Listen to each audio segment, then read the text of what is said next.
Fine, that's perfect. That works great. You know that we're recording today. We don't have a live.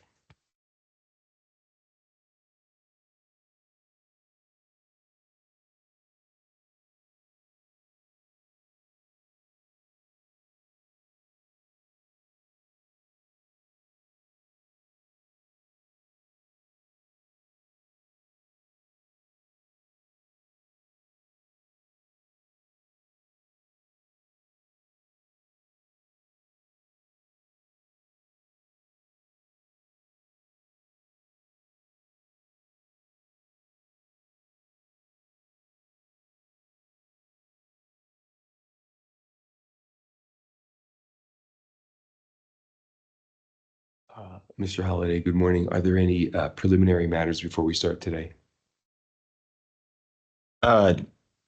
Just one personal request. Okay. I have a flight that leaves tomorrow at 10:30. If we continue the cases to the docket for tomorrow, correct? Yes. Right. And so could we just put those first? Because it Sure, would I be don't see why possible. not. I don't see why not. Sure. Thank you. Freya, did you hear? The parties are, okay, you heard.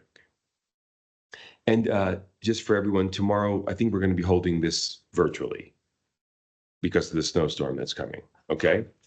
Yeah. Right.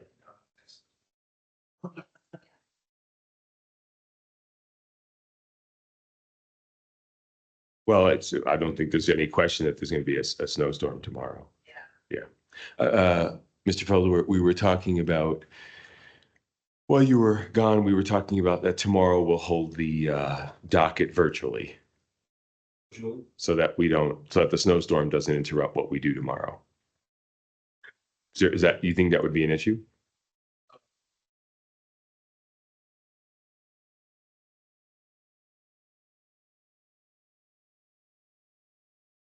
Yeah, I mean, we're just talking about it, so Yeah. we're not even on the record yet.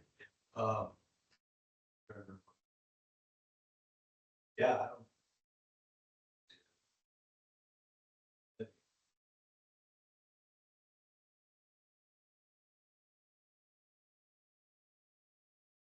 But we haven't started yet, so.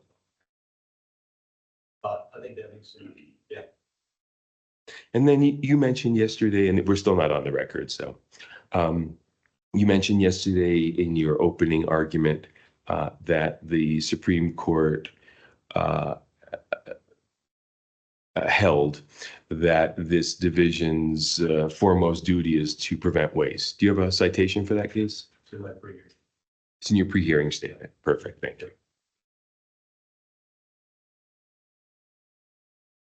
And then finally, while you're restarting, Mr. Holliday asked if we could put these cases in the foremost position tomorrow on the docket. And so we're going to do that. Yes. What time? Oh, I can't imagine that you attorneys would delay them.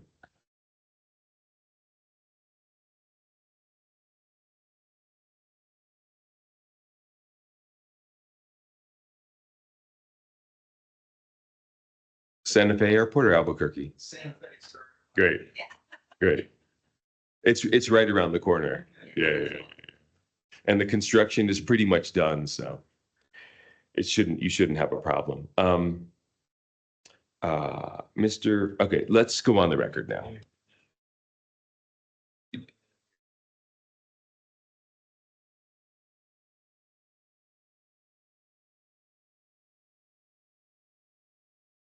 And Mr. Holliday, so Freya, we start recording now? Thanks. Yes. Good morning. This is November 6th, the day after election, and it is now 8:30 a.m. We're right on schedule. As I remember, yesterday, Mr. Feldewert had presented 3 witnesses for MRC Permian. Mr. Feldewert, have you concluded your case in chief? Yes, sir. Okay, is your microphone on? It is now. Great. It's really important today that everyone speak clearly and into the mics because we don't have a court reporter with us. They're going to be transcribing this verbatim from the recording. So for the witnesses too, please be very clear. So that leaves Ms. Bradford, your case for Cimarex, otherwise known as what? Magnum Hunter. Thank you. Otherwise known as, what is the relationship between the two? They are affiliates, so both entities are owned by Coterra Energy Company, which is their parent company. Thank you. How many witnesses do you have? We have 4 witnesses. 4 witnesses. Great. Why don't you have them come on up to I know one of them is virtual. Yes, that is correct. Why don't you have the 3 that are with us and the one who's virtual turn on their screen, please, so we can see you. I see you now, Mr. Boyle. So let's start with you, Mr. Boyle. Would you state and spell your name for the record? Yes, sir. Calvin Boyle, CalvinBoyle. Okay, thank you, sir. And then one at a time, would you each state and spell your names for the record? Stacy Fry, STACI-FREY. Thank you. Isabella Sykes, ISABELLA-SIKES. Thank you. Eddie Beam, EDDIEBEHM. Thank you. Would you all raise your right hands, please? You swear or affirm under penalty of perjury that the testimony you're about to give is the truth, the whole truth, and nothing but the truth? Yes. Mr. Boyle, thank you. Yes. Thank you, sir.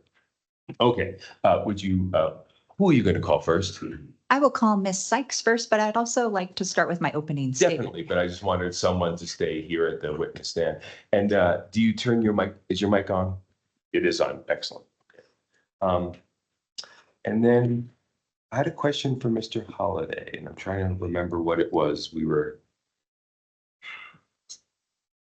I asked about preliminary matters. So before you begin your brief opening statement, because your witnesses do have flights, what did you want to bring up? I don't recall anything other than the movement of the sliding in the time first tomorrow. So you have no other preliminary matters for discussion this morning? No, sir. Okay, and Ms. Bradford, do you have any preliminary matters before you put on your case in chief? No, I do not. Thank you. Very good. And Mr. Beldor? No, sir. Okay, great. Ms. Bradford. Okay. Thank you, Mr. Examiner. In cases 24913 through 24916 and 24756 through 24759, Magnum Hunter and Cimarex have filed 8 applications proposing laydown development. This development is going to cover sections 32 and 33, which will be dedicated to Cimarex's Turnpike wells. This is also referred to as the Turnpike Development Area. In comparison, Avant has filed 2 cases, 24632 and 24633, pursuing stand-up development in sections 29 and 32 for the development of its Daytona wells. And MRC has filed 8 applications in 24760 through 24767, pursuing stand-up development in sections 28 and 33 for the development of its Bobby Pickard wells. So both Avant's and MRC's applications overlap only in part with Magnum Hunter's application. Magnum Hunter is seeking to initially dedicate its proposed spacing units to 8 wells, 4 wells within the Bone Spring Formation and 4 wells within the Wolfcamp Formation, but it has simultaneously proposed 12 infill wells. So it has a total 20 well development program that's focused on developing every productive bench within sections 32 and 33. And I'm going to focus on several differences that exist between Cimarex's cases and development plan and the other cases and development plans. First, Magnum Hunter is proposing development in 2 sections where it owns the majority of the working interests. In comparison, Avant seeks to extend wells down from section 29 into section 32, where it only has at most a 5.61% working interest. And MRC seeks to extend wells down from section 28 into section 33, where it owns absolutely no working interest in the Wolfcamp Formation and only between 13 to 14% working interest in the Bone Spring Formation.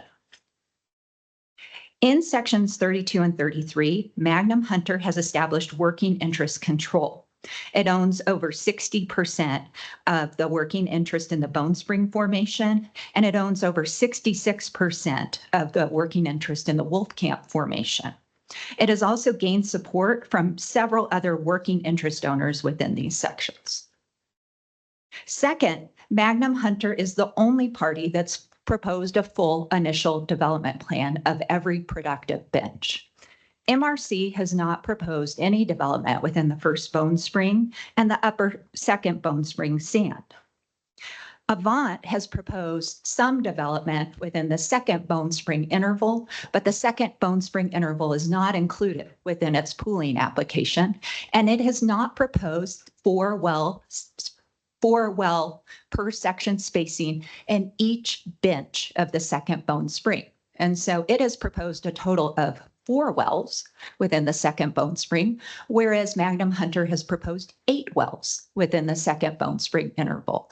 And so Magnum Hunter is the only party in this case seeking to fully develop with a 4 well per section development plan per productive interval, making sure that full development happens within sections 32 and 33, and everyone's correlative rights are fully developed.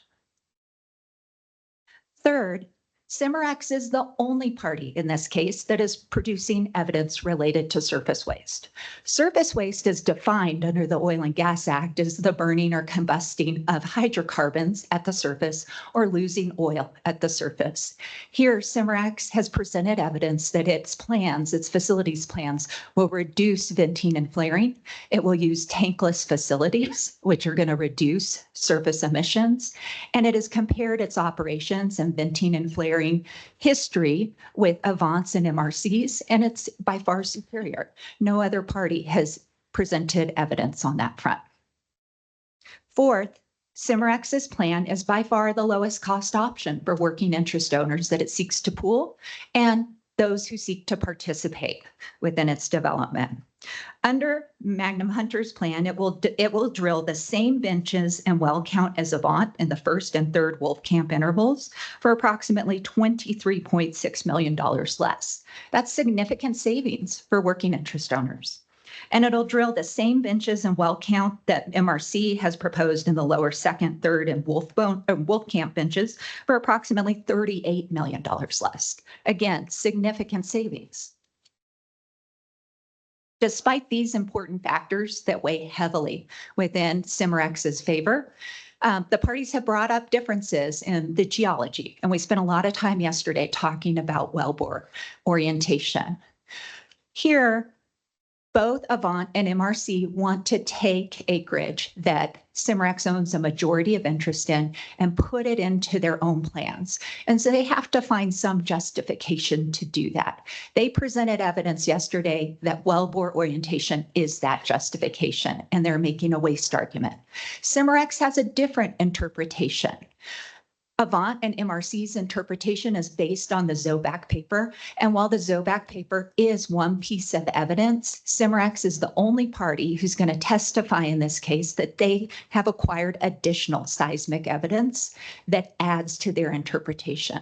And so Cimarex has the most complete geologic picture in this case, supporting their basis and their foundation that lay down development is okay in this area. There's no actual preference. You could pursue either lay down or stand up development, and it would not impact production from the wells.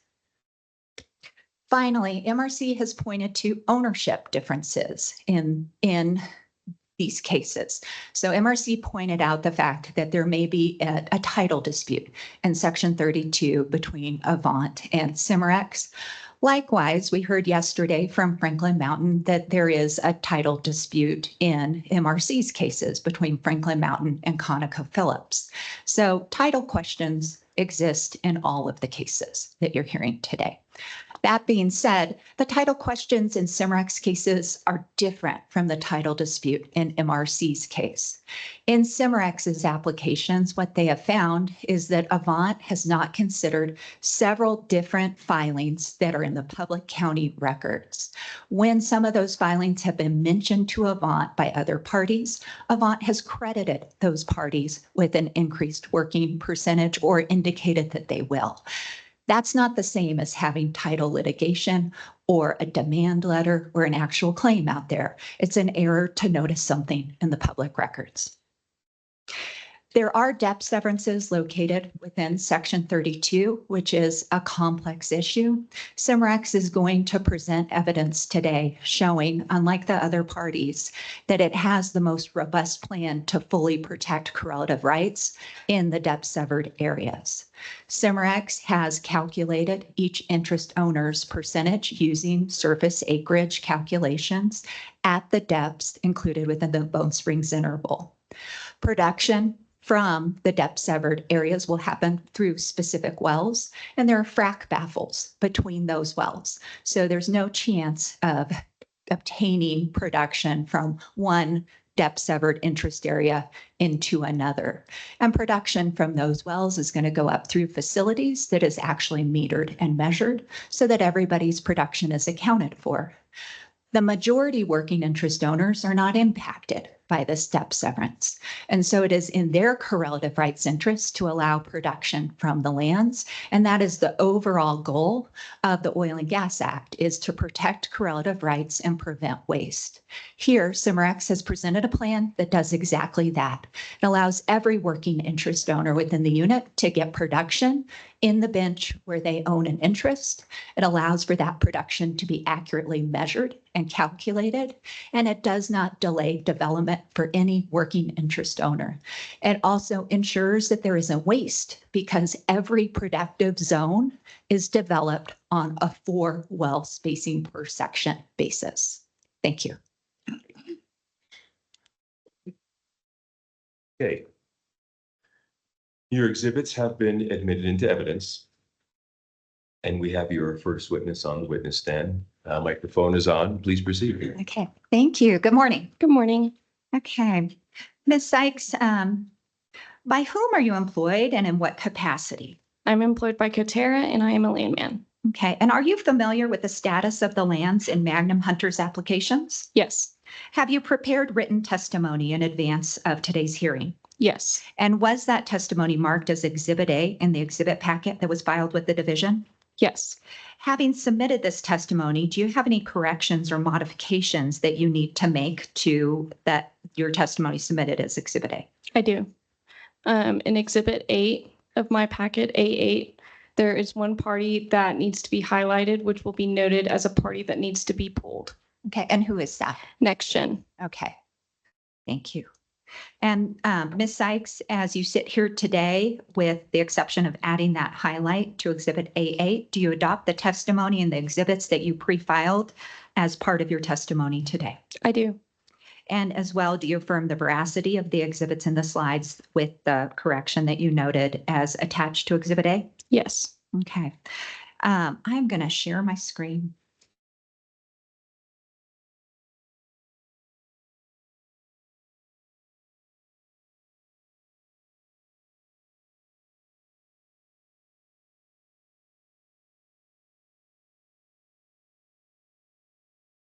Okay.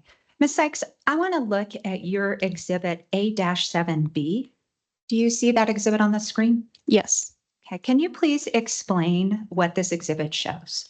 This exhibit is showing the competing applicants' ownership as well as ours in sections 33 and 32. So in section 33, MRC only owns 89.4 net acres. In the Bone Spring Formation, that is limited to the northwest quarter, and they do not own any Wolf Camp net acres in section 33.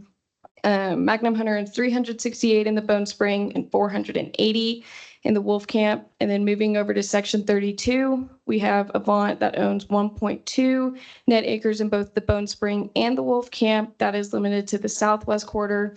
And then we own 409.88 in the Bone Spring and 370 in the Wolf Camp. Okay. So does Magnum Hunter own the majority of working interest in sections 32 and 33? Yes. And those are the sections that you're seeking to develop, correct? Correct.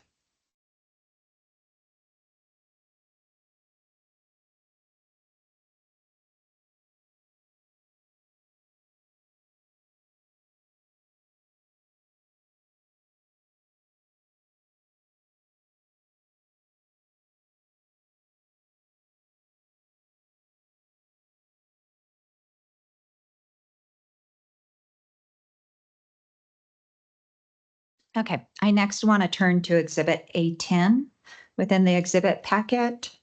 I apologize, I need to go 2 pages down. What does this exhibit show? This exhibit is showing where the depth severances are within the different tracks in the turnpike unit. A majority of the depth severances are in section 32. That depth severance occurs in the middle of the second bone spring. Our title documents show that it's from the surface to the stratigraphic equivalent of 9,548 feet. This applies to the west half northwest quarter, east half northwest quarter, and the east half of section 32. Okay, and I want to next turn to your Exhibit A7.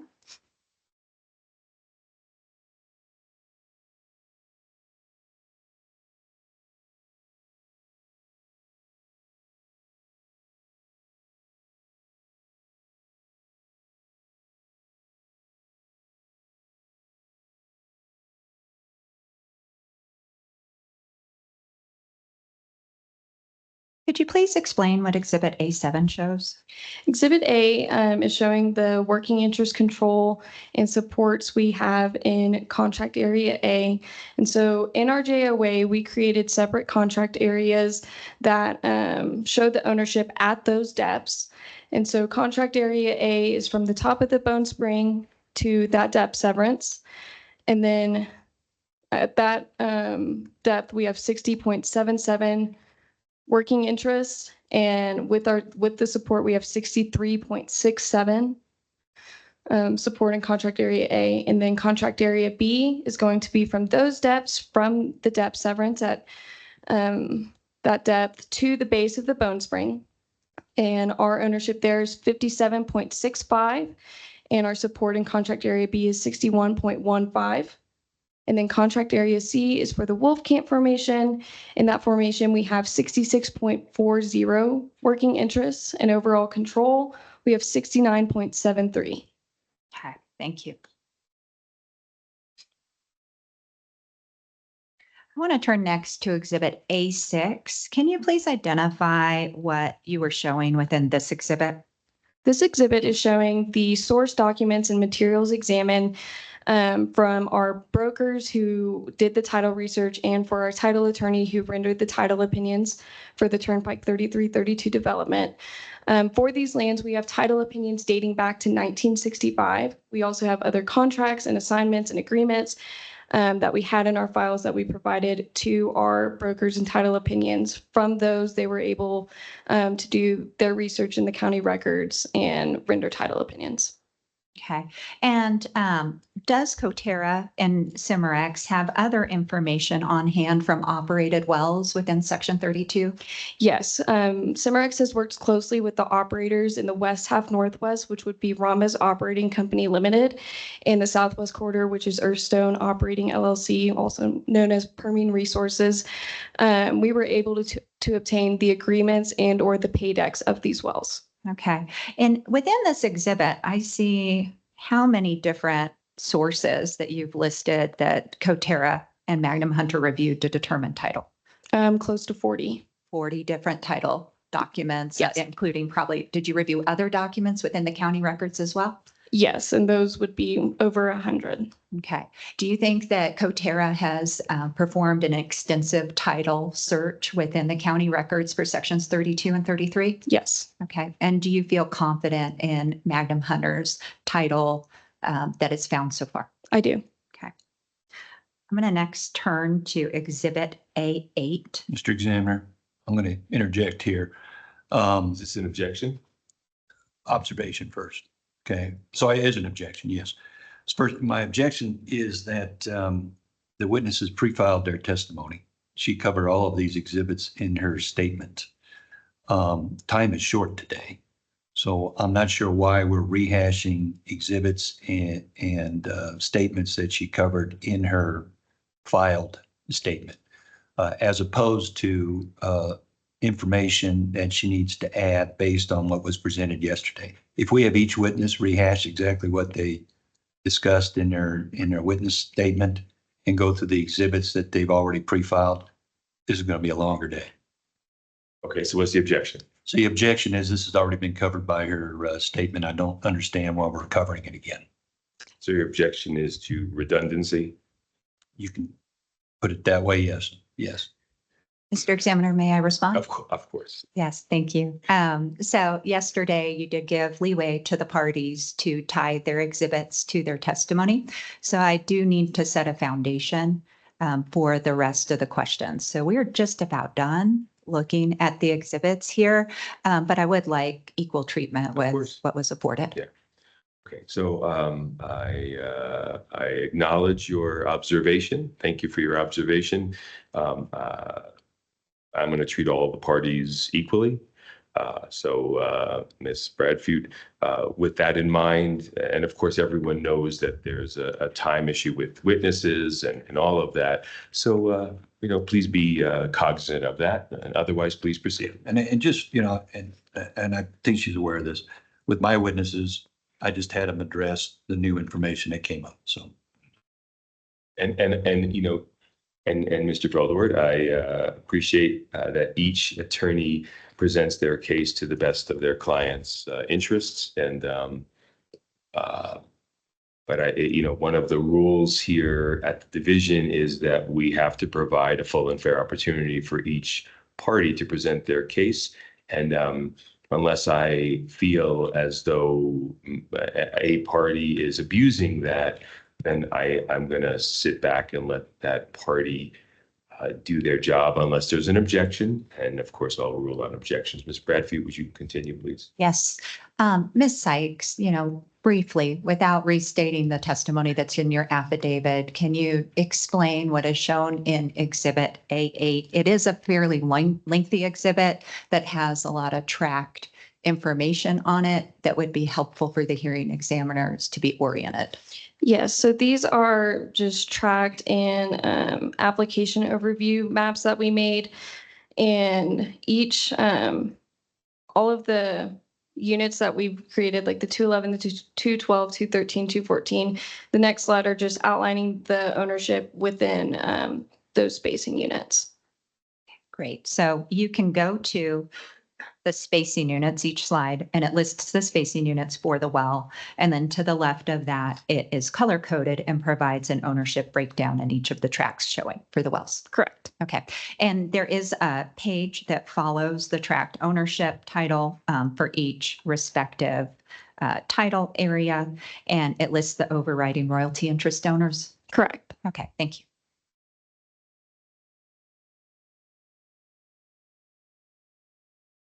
Is it your understanding that the NMOCD usually expects a tract ownership diagram in each party's pooling exhibits? Yes. And is that simply what Magnum Hunter is providing here? Yes, it is.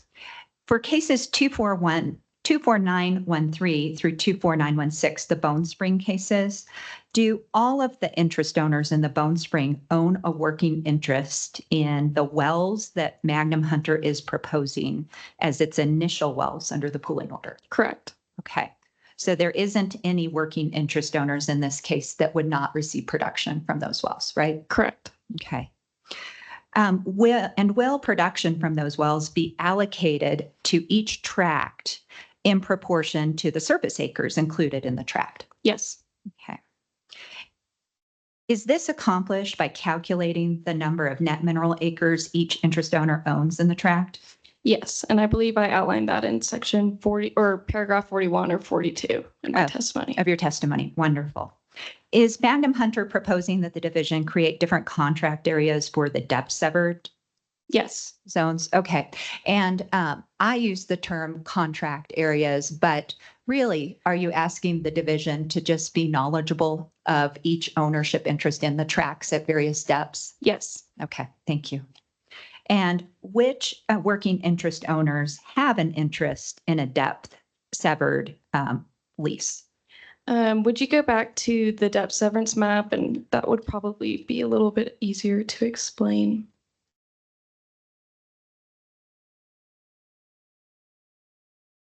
Yes, hold on.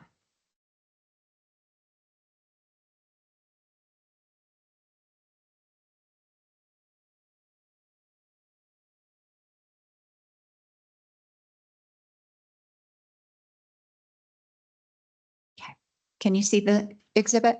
Yes. Okay. So with the tracts where the depth severance exists in the west half northwest quarter where the rhombus Union State Com 1 well is, those are some of the owners who are subject to a depth severance. So that is Rhombus Operating, Rhombus Energy Company, Mary H. Wilson, D&M Snelson, Olive Petroleum Inc., and the Schlegel Brothers, and also Ferran Oil Company. However, below the depths of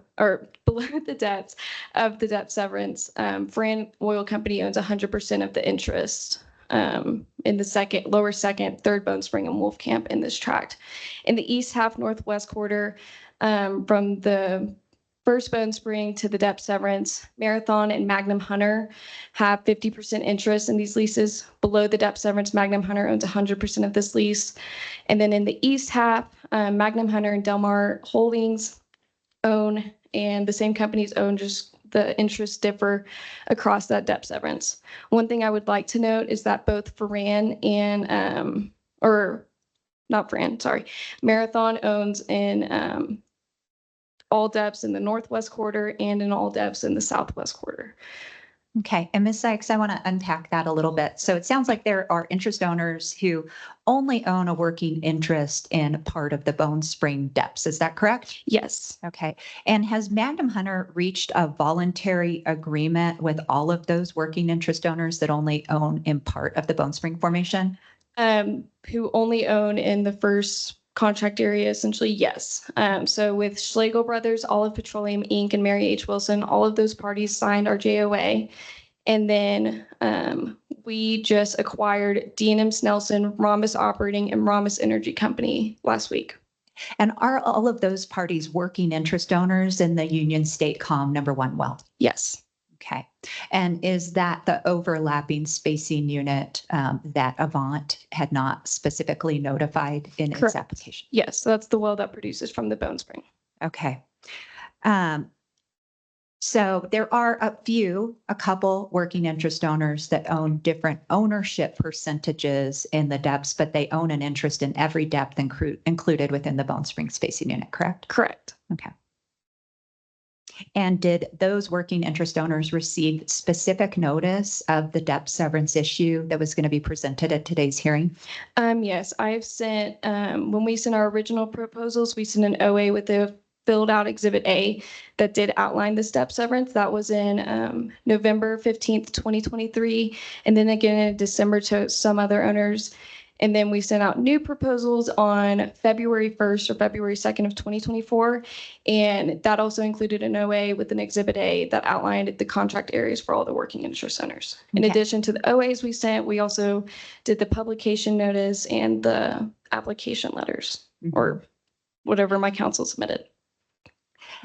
So all of the working interest owners in this case have been notified about the depth severance issue, right? Correct. And have any of the interest owners who own a different ownership percentage within the Bone Spring, but they own an interest in all depths, executed an operating agreement? They have not. Okay. And have they contacted you with any specific concerns? No. Okay. So you haven't heard any objections or concerns before you sit here today to testify? I have not. Okay. To your knowledge, does Magnum Hunter believe that it can produce the Bone Spring pool in section 32? I'm sorry, let me rephrase. To your knowledge, does Magnum Hunter believe that it can produce the second Bone Spring pool in section 32 and section 33 in a way that will promote the protection of correlative rights? Correct. We have proposed different wells at different depths that will be separately measured. Okay. And that applies to the whole Bone Springs pool, not just the second Bone Springs interval, right? Correct. Okay. Will Magnum Hunter's correlative rights be impacted if it is not allowed to develop wells within section 32 and 33? Yes, as the majority owner in both section 33 and 32, specifically in 33, I believe the first and upper second were not proposed. And in section 32, they're switching between 4 or 5, maybe upper second, maybe lower second, maybe staggered wells. But as majority interest, we would like to develop our minerals. Yeah, and Cimarex's development plans would include an 8-well development plan in the second Bone Spring, correct? Correct. Are you aware of a title dispute in the lands included in the Bobby Pickard spacing units between Franklin Mountain and ConocoPhillips in section 28? I was not until yesterday when Dina Bennett announced that Franklin Mountain had a title dispute with ConocoPhillips in section 33. Okay. And have you reviewed the testimony that was offered, the written testimony that was offered by MRC's landman in the Bobby Pickard cases? Yes. Okay. Does that testimony appear to allude or allege that Avant and Magnum Hunter are in a title dispute involving acreage in section 32? It did. It did. And do you believe that statement is correct? I do not. Okay. Why not? I would not say it's a title dispute. I believe there were many errors made when Avant was running title. That is due to not looking correctly in county records or not running certain names forward. Magnum Hunter was able to have documents in its files where our brokers and title attorneys were able to run those forward. Okay. And based on your title searches, did you find assignments that were in the county records that appear to be omitted from Avant's title? Yes, a lot. A lot. Approximately how many? 20 plus. Okay. Has anyone sent Magnum Hunter a demand letter claiming title adverse to what Magnum Hunter shows in its exhibits for the turnpike cases? Not to my knowledge. Okay. To your knowledge, has anybody recently filed a quiet title lawsuit involving the minerals in section 32? Not to my knowledge. Recently, Avant assigned some of its interests in section 32 to another party. Is that right? Yes. Can you please explain that assignment? Yes. So Avant did not own in section 32 until earlier this year, where they picked up interest from Coyote Oil and Gas. This is a party that we did recognize in our title. Avant then went on to pick up 3 subsequent assignments of people we did not recognize in title. After they had these assignments, they assigned 10% of all of their interest in section 32 to TH McLevain.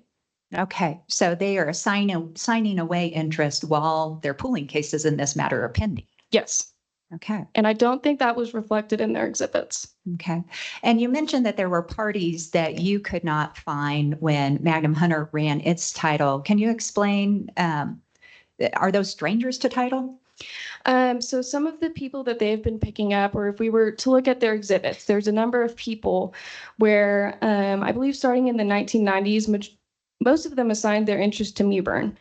And so this ties into the JOA that currently Avant is not including in their exhibits. But most of the people that they include have assigned out and no longer own in section 32. Okay, and did you run county record searches using the names of the record owners shown in Avant's working interest list? Yes, there were some owners that I did look at that have never owned in section 32. Okay, and what did you do to run those searches? So we use a program called Courthouse, and I was able to just type in Township 18. So this is a very broad search of all of Township 18 South. And so 2 of the working interest owners that I did not recognize had the name animal in them. So all I did was type in animal. There were no results of animal owning in Township 18. Okay. Prior to this hearing today, did Magnum Hunter try to set a meeting with Avant to discuss these potential title errors and omissions? Yes, we did have 1 or 2 phone conversations. I would have to look back at my chronology of contact, where we did bring up the title issues and try to come to some sort of agreement and maybe a pre-hearing statement where we're not fighting about title just because the OCD will not adjudicate title. Yeah, and what was Avant's response to that request? They were not interested. Okay. Did Avant share its title with Magnum Hunter before this hearing today? They did not. Okay. Did Avant share a division of the working interest that it was going to propose before it filed its exhibits in this case? They did not. We did request an OA to maybe get some insight to that on, I'd have to go back and look, but January of 2024, we never received an OA from them. Okay. And when you say OA, you mean a joint operating agreement? Yes. Okay. Are you familiar with the New Mexico Proceeds Payment Act? Yes. Okay. And what is your non-lawyer understanding of the purpose of that law? It ensures that payments can be put into suspense if there is a title dispute. Okay. If Cimarex's applications are granted and there are still pending title questions in Section 32, is Cimarex willing to place any disputed funds in a suspense account with the requirements of the New Mexico Proceeds Payment Act? Yes. I want to now look at Avance Exhibit A. So please bear with me.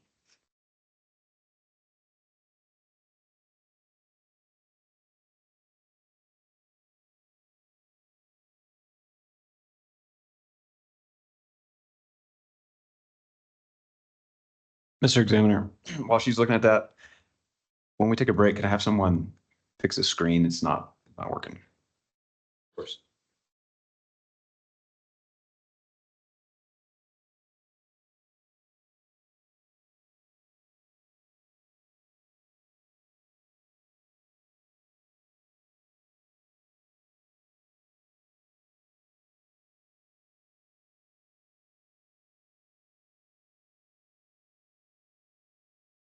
Okay. Ms. Sykes, I have Avance Exhibit A, which is the sworn statement of their land professional open up, and I want you to look at paragraph 19. Can you please explain what this paragraph is saying? Just short, just paraphrase. Avant is stating that Magnum Hunter may have interests under a JOA. They don't state what JOA, what the JOA covers, or anything of that. Okay. And is Magnum Hunter claiming title pursuant to a joint operating agreement? We are not. Okay. And joint operating agreements don't typically create title, do they? No. Okay. So what is the basis of Magnum Hunter's title in general? So Matador was the original operator of the east half JOA of Section 32. This JOA was for the Zafiro 32 Statecom 1 well. Matador then merged with Tom Brown, and then Matador merged with Tom Brown, and then Magnum Hunter acquired Tom Brown's interests in all of New Mexico. Okay. And there are title documents filed in the county records that reflect those title interests? Yes. Okay. And are there references to the JOA for the Zafrino well also included in documents filed in the county records? Yes. Okay. And do you believe this Zafrino JOA is the joint operating agreement that Avance Landman is referring to in paragraph 19? Yes. Okay. Let's see. Is there a producing well still subject to that joint operating agreement? There is. Okay. And could we find that well if we looked it up on the Oil Conservation Division's records? Yes. And does it show a transfer of operatorship that matches the title description, title assignments that you just described? It does. Okay. And is that well still producing? Yes. Okay. And who is operator under that JOA? Cimarex Energy Co. of Colorado. Did you engage in good faith negotiations with Avant and MRC to gain their voluntary joinder in the turnpike units? Yes. Okay. Can you please describe your communications with both companies? I would turn to my chronology of contact exhibit. Okay.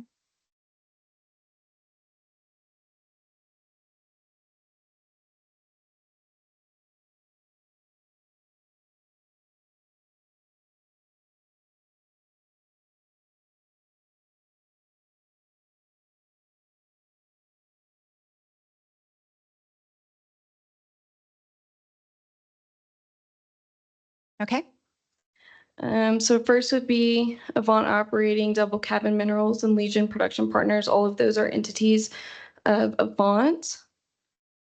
And as you can see here, we documented pretty much every interaction we had regarding the turnpike lands, starting in December 27th, 2023. This was after we had already proposed the wells to the owners who did own within sections 33 and 32 with what our title showed at the time. And then with Matador, I highlighted the same correspondence. And with both MRC and Ferran, our land manager had most of the conversations with one of their land managers, but this details all of the conversations that we have had surrounding the turnpike lands. Okay, thank you. Do you believe that MRC and Avant engaged in good faith efforts to obtain Magnum Hunter's joinder in their competing development plans? I do not. With Avant, we requested a JOA in January of 2024, and we still have not received one, even though they claim to have provided one to anybody who asked. And same with Matador, they did not outline anybody's ownership in Exhibit A of their JOA, and they did not send their OA maybe 9 or 10 months after they had proposed the wells. Okay, thank you.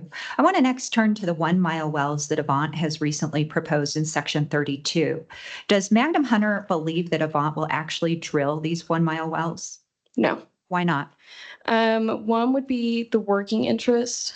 I don't believe that Cimarex or Magnum Hunter would drill a well with 1.2 net acres. And another piece would be the surface disturbance. There is lesser prairie chicken in the this day, or oh my gosh, the lizard. Yeah, is it the dune sagebrush lizard? Yes, sorry, I was getting my tongue twisted. But both of those habitats exist, and there is a no disturbance stipulation, I believe.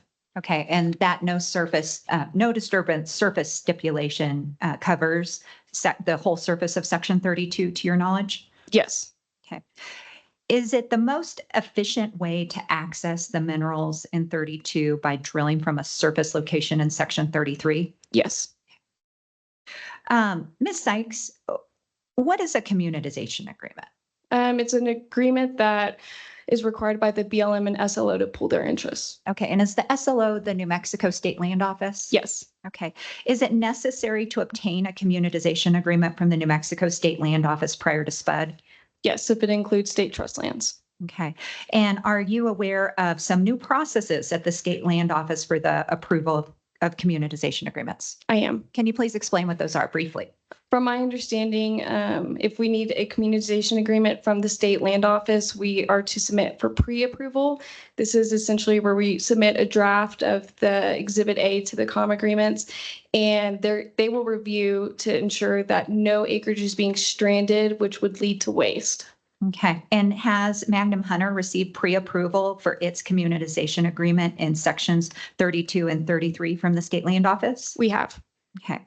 Have you researched whether or not the Bureau of Land Management would enter into a communitization agreement that excludes the second Bone Spring in section 32? I have. Okay. And what is the outcome of that research? From my understanding, the BLM has not approved a COM agreement that leaves out a portion of a pool.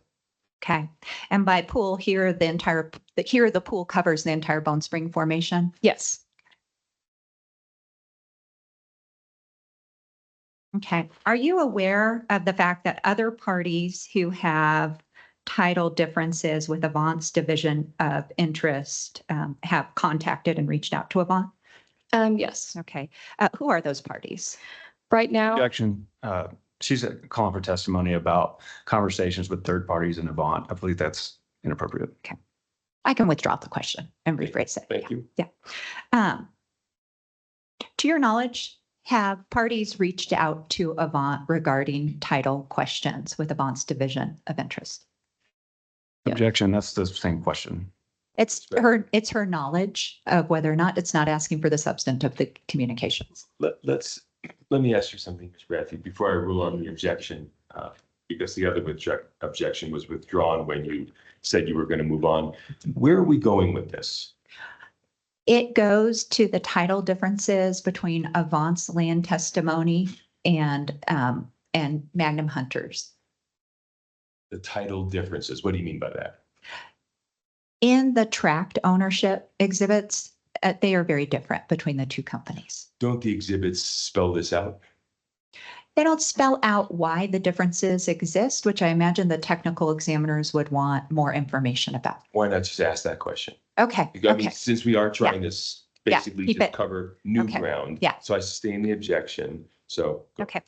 Can you point out some of the title differences related to other interests shown in Avant's exhibits as compared to Magnum Hunter's exhibits? yes, if you were to compare Avant's Bone Spring with the Bone Spring exhibits that we put up, there are tons of difference. focusing on section 32 alone. I had entered all of these interests into a spreadsheet just to compare and contrast which owners are off.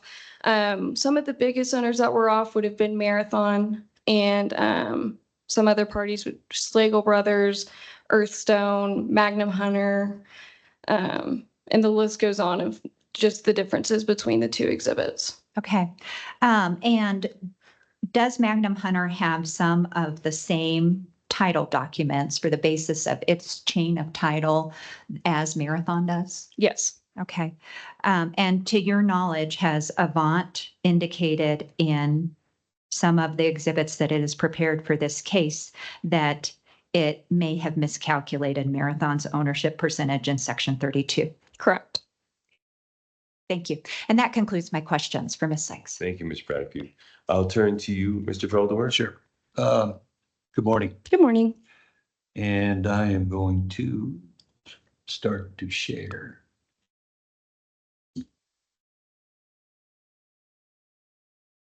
Sure.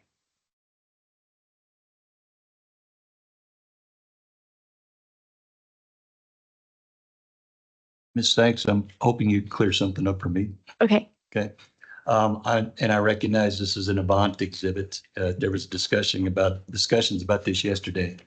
Do you see those sticks that were drawn in section 33? Yes. Okay. Do you know what they represent?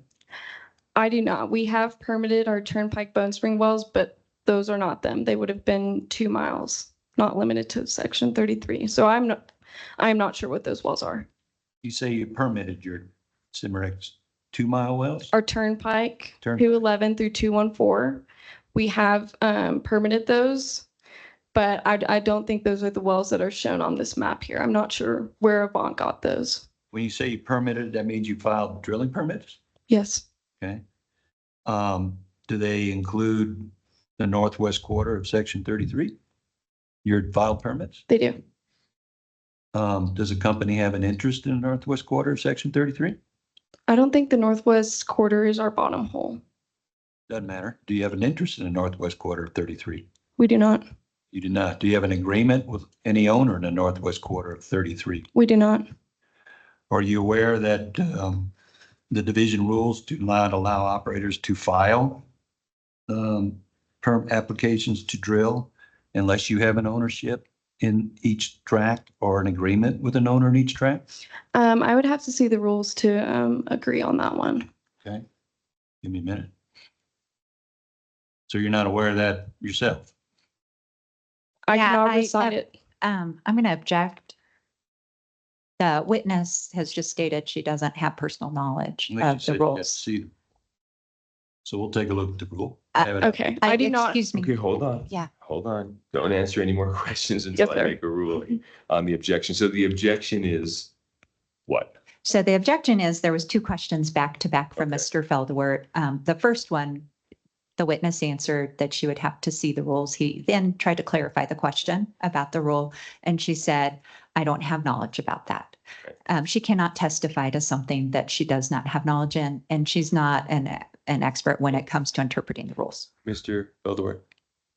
I think she said she'd have to see the rule. Okay, why are you asking her about her interpretation of a rule? Well, because their filing violates the division's rules. And I want to know if they were aware of that. Okay, but Mr. Feldauer, she's a fact witness. If Okay. you want to elicit facts from her and then you make a legal argument, that's fine. But I mean, I don't think that this witness can opine on rules. So would you rephrase your question to just elicit facts? So I sustain your objection, Thanks. Ms. Bradfield. Ms. Sykes, I have up on the screen the division rule dealing with when an operator can file applications to drill. Okay. And it states that an operator shall not file an application for a permit to drill, nor commence the drilling of a horizontal well until the operator has either A or B. Do you see that? I do see that. Okay. I'm not going to read it out loud, but do you have the consent of an owner in the northwest quarter of section 33 as required in 1A? I do not. And you have not obtained a compulsory pooling. I have not. Okay. So you were not informed by council that a filing of an APD without having either, Objection. It seeks attorney communications. Sustained. okay, all right. I want to then move to your, and let me step back. And those applications for permit to drill that appear to be in violation of the rule, they have not been withdrawn by the company. I have no knowledge of that. I don't submit them. Okay. Don't All right. know. I want to turn to your exhibit A12. You had a brief discussion with your council about this development plan that's part of your package. Was Okay. that a question? It indicates that you intend to drill your 211 through 214 wells. Now, those would be the upper Second Bone Spring wells. Correct. Okay. And then your 701 to 704 wells, that would be the Wolfcamp D zone wells. I'm not sure exactly what interval of the wolf camp, but I do know that those are wolf camp Wolfcamp, wells. okay. So those are the wells that you intend to drill under the pooling order. Correct. Those are the ones that we applied for. Okay, so that would be, as your council noted, the only wells that you're obligated to drill. Objection. That actually mischaracterized anything that I noted. Mr. Feldor? I think you said yesterday that the wells in that these wells would be the ones that the company was obligated to drill. I did not. There might have been an Avant witness that testified to that fact, but I certainly did not offer any testimony in the case related to that. Mr. Feldor? So Ms. Sykes, are these, let me rephrase. Okay. Ms. thank you. Sykes, then are these wells 211 to 214 and 701 to 704? Those are the only wells that you're going to be obligated to drill under the pooling order, correct? I would have to see the pooling order. Those are the only wells for which you've applied with the division to drill. Those are the wells that we applied for. Yes.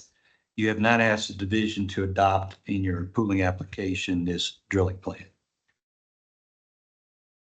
Not to my knowledge.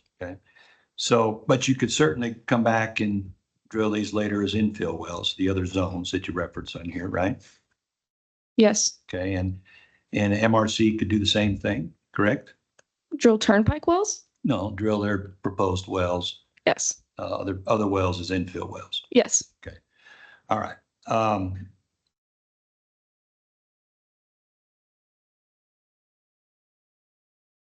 You mentioned a discussion about the submission of JOAs. Submission? Are they requests or the sending of JOAs? Yes. Did you request that MRC send you a JOA? No, You did not. I did not. Okay. Did anybody within the company ask that they send a JOA? Not that I know of. Okay. Now you mentioned that you all sent the JOA with your well proposal letter. Correct. Most operators do. And the JOA you sent initially was sent out in December. Would that be correct? 2023? Some were sent in November, some were sent in December. Okay. But isn't, my understanding is based on your exhibits filed that I guess you sent a JOA last week? I sent an updated Exhibit A last week. That would be on October 24th, 2024. Yes, I think so. And if I read your letter correctly, apparently the JOA that you sent out in December had an incorrect ownership list on the Exhibit A. I'm not sent out in December. That's an agreement dated December. Okay. And the Exhibit A that we sent was just updating title and a couple other factors that just changed over time with new title coming in. So you sent out in last week a revised JOA with a revised Exhibit A. We sent out a revised Exhibit A to the JOA. Okay. And that's because your initial Exhibit A had ownership discrepancies or errors. Correct. Now, when I go to this Exhibit A that you sent out just last week, and I'm going down to page 159 of the PDF, it shows your proposed contract area A, Correct. okay? And it shows Magnum Hunter as having 47.5% working interest, Correct. At the time that I sent those out, that was correct. which was last week. Yes. Okay, all right. Since then, we have executed agreements with D&M Snelson, Rhombus Operating, Rhombus Energy, and we have reached an agreement with Mebane Oil Company and its entities. So since then, yes, our working interest has changed. So your working interest has now changed again. Correct. Yes. Okay, all right. And that's why your current ownership exhibits don't match up with what's on here, right? Yes, sir. Okay, thank you. All right, so these changes in ownership happen, right? All the time. Yeah, all the time. So when people if they send out their JOAs early with an Exhibit A, chances are that Exhibit A is going to change, right? Correct. But at the time that I sent it, that was correct. Okay, understand. You had an extensive discussion in your affidavit or statement about depth severances in section 32. Yes, sir. Okay. Now, when I go to your compulsory pooling checklist, it indicates that you are asking the division to pool the entire Bone Spring formation, correct? To my knowledge, yes. Okay. And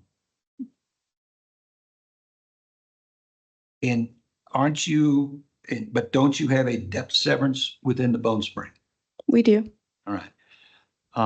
And isn't it true that you intend to drill wells above and below the depth severance line? Our initial wells that we applied for are above, yes. Or above, okay. But if you've indicated that you have an intent under the pooling order to drill infill wells that would be below the depth severance line? On a pulling order? Under the pooling order. Under the pulling order? Will you repeat the question? Sure. So the pooling order wells that you've asked for, you say will be above the depth severance line. The Bone Spring ones, yes. The Bone Wolf Spring. Camp will be below. Okay. But you have not asked the division to pool just the vertical extent above the depth severance line. I'm not sure what you're asking. Well, you mentioned that there is an ownership depth severance Correct. down to a certain depth, Mhm. okay? Your wells are going to be above that depth, Yes. your initial wells, right? Yep. Your obligation wells, okay? And yet you're asking the division to pool all the owners above and below that depth severance line. The owners are the same. Don't they have different ownership percentages? Across, yes, but the ownerships are the same. The ownership parties are the same. We're asking the division to pool the parties. Pool the parties, but they're gonna have ownership differences in their percentages. Correct. Okay. How do you intend to allocate the to the owners in the lower part of the Bone Spring when you drill the wells in the upper part of the Bone Spring? We're drilling wells at there's going to be different wells at different depths, and those are going to be separately measured. For more information on that, I would ask my facilities engineer. Understand, but from a contractual standpoint, okay? I would go to my paragraph 41 in my affidavit. That kind of outlines the calculations. So you have a formula that you intend to use to allocate the proceeds from the wells drilled under the pooling order? Objection. I think it mischaracterizes Ms. Sykes' testimony that she just referred to. Mr. Feldowit? How do you intend to let me rephrase the Okay, question. so sustain the objection. How do you intend to allocate the proceeds from the wells drilled under the pooling order? I would ask you to turn to my paragraph 41 or 42 in my affidavit. And how do you intend to do it? Would you please turn to my paragraph 41 or 42 in my affidavit.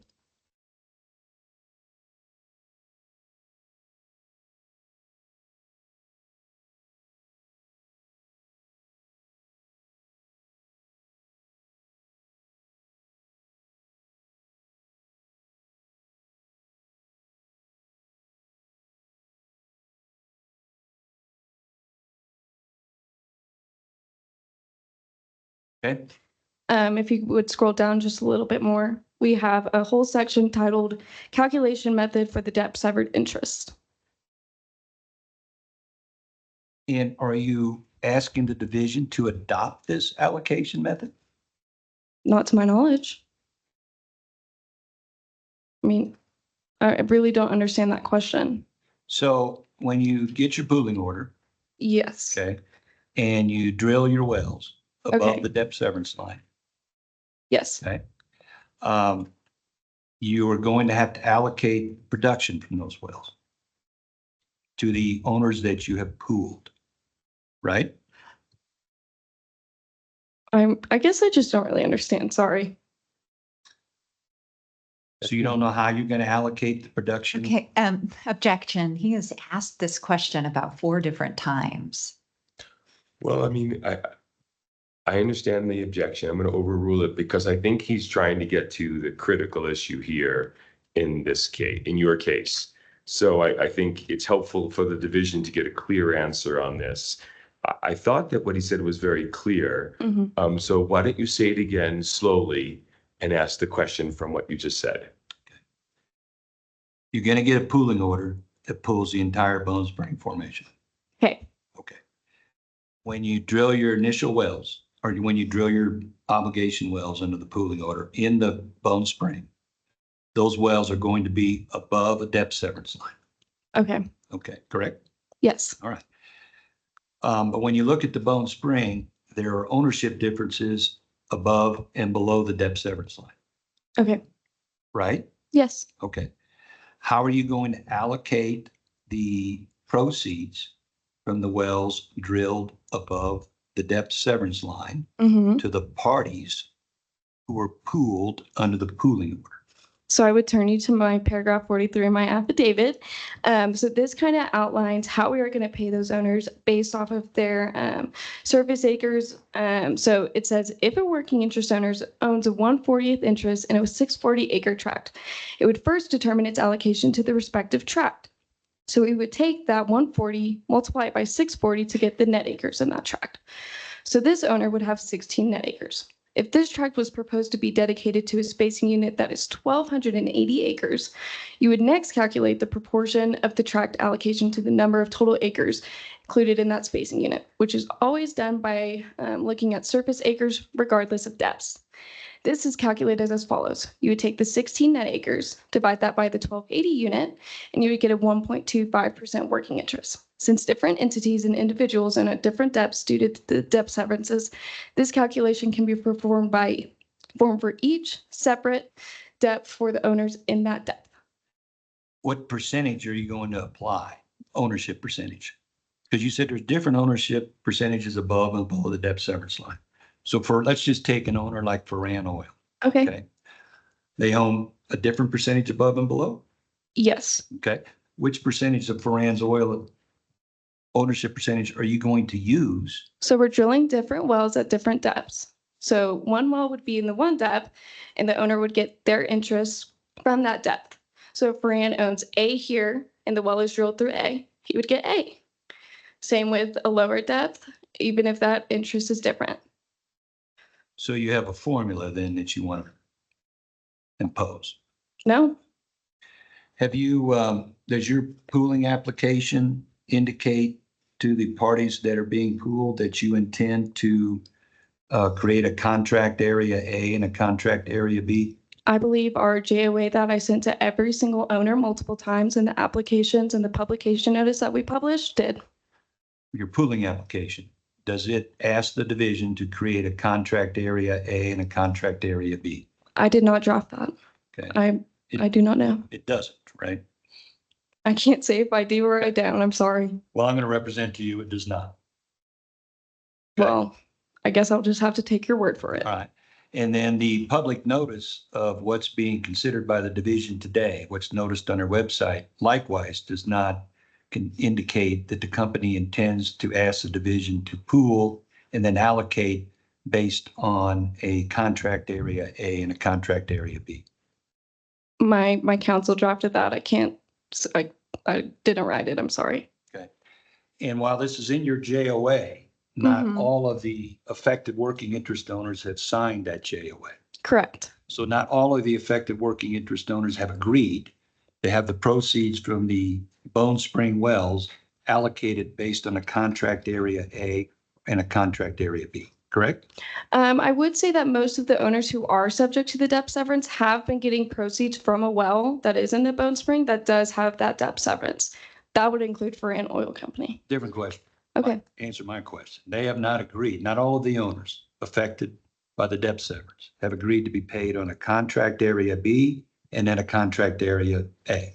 Not to my knowledge. Okay.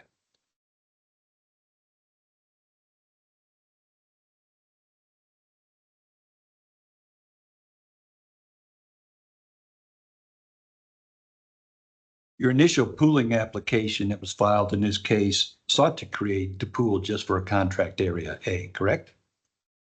I would have to see it. It was filed under cases 24684 to 24687.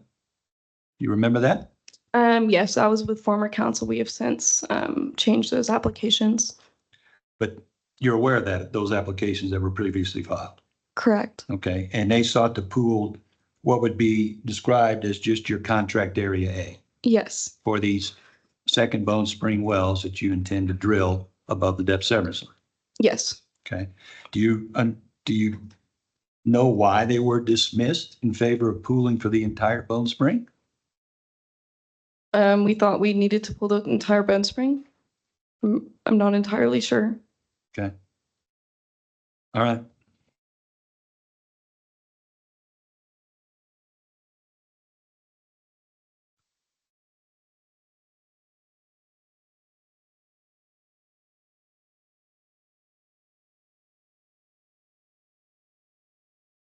You mentioned that you had some preliminary discussions with the state land office. Correct. Okay.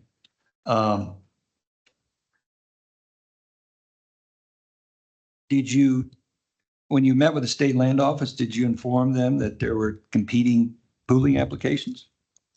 I sent an email and then my boss followed up with a call, and some of the other people from our company called the SLO in regards to this. I do not know if that was discussed or not. All I did was send over the drafts. Okay, so you don't know if they informed the state land office about competing pooling applications? I do not, sorry. Okay.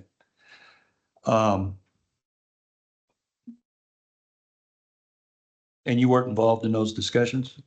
I was involved in sending over the drafts and then following up with the state land office on pre-approval, maybe last Thursday or Friday, to see if they had looked at it yet. Okay. And when you followed up with them, you didn't tell them that the CA that you were seeking them to examine and issue a preliminary approval on was subject to challenge in competing pooling cases with the division? I did not. Okay. Did you I tell believe them that there Matador was- could propose Did you common tell, agreements as well. what's that? I believe Matador could send their drafts over as well. Well, one could suspect, or one could conclude that it might be a waste of the state land office's time to ask them to look at comm agreements until you have resolved competing pooling applications with the division. But I guess that's based on a particular company. Did you have any discussions with the state land office that there was a debate over the proper orientation of the wells? Not to my knowledge. Okay.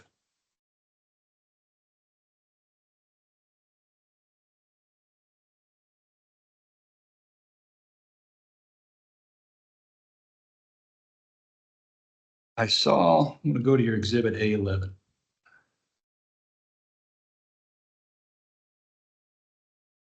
There was a discussion in your statement about, or a suggestion that the turnpike development that you're proposing here may be part of a federal unit. Is that right? No, Didn't you say something in your affidavit referencing a federal unit? I did speak to the federal unit, but that was in terms of the other activity we have going on in the area. Okay. So maybe I misread it. You're not saying that would be part of some federal unit. I don't think I ever said that now. Okay. What is this country western unit then that you have on your exhibit A11? So I guess that would be the federal unit that you're referencing. This is a federal unit that we've been working on for the past 2 years to put together. We've just received BLM and SLO pre-approval, and we are currently in the process of seeking working interest owner and other owners' support. Okay. So at this point, you don't have a voluntary agreement for this federal unit What voluntary with all the working interest owners? signed? Is that what you're asking? No, not right now. All right. So why do you show it on here on exhibit A11? This, as I explained in my affidavit, this exhibit is outlining what we're planning in the area. So this also shows Laguna Deep federal unit, and then showbiz, some, contested hearings we have going on in the area. Just a very general map of the activity in our Quail Ridge. And that would then be your general activity would be the blue boxes. Is that right? So the green boxes note a federal unit. Okay. The blue boxes are just other developments. Other Cimarex developments, Yes. Just planning. planning. Mm-hmm. And when I look at these, they're just south of your turnpike unit? When you say these, do you mean everything else? Yes, everything else shown here on exhibit 11, Yes. just south of your turnpike unit. Yes. Okay. And all these developments that you show on here in blue for Cimarex, they're all stand-up orientation? As of now, yes. Okay, that's all the questions I have. Thank you. Mr. Holliday, before we go to your questions and then to Mr. McClure, let's take a 5-minute break. We'll be back on the record at 9:48. Thank you.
Yeah. Envelope wire.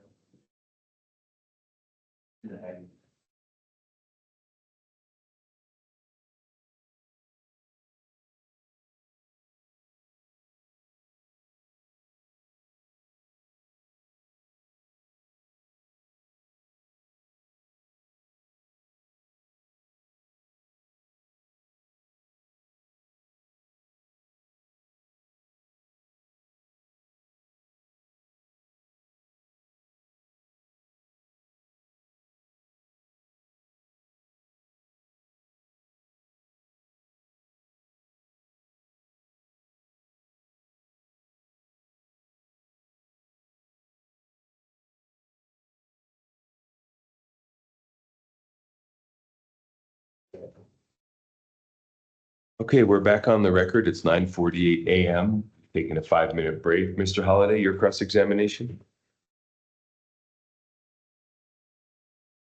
Thank you, Mr. Examiner. Good morning, Bella. Good morning. Okay, so I'm going to do my best to ask clear questions. If I don't, and you need me to rephrase it, just let me know. Okay.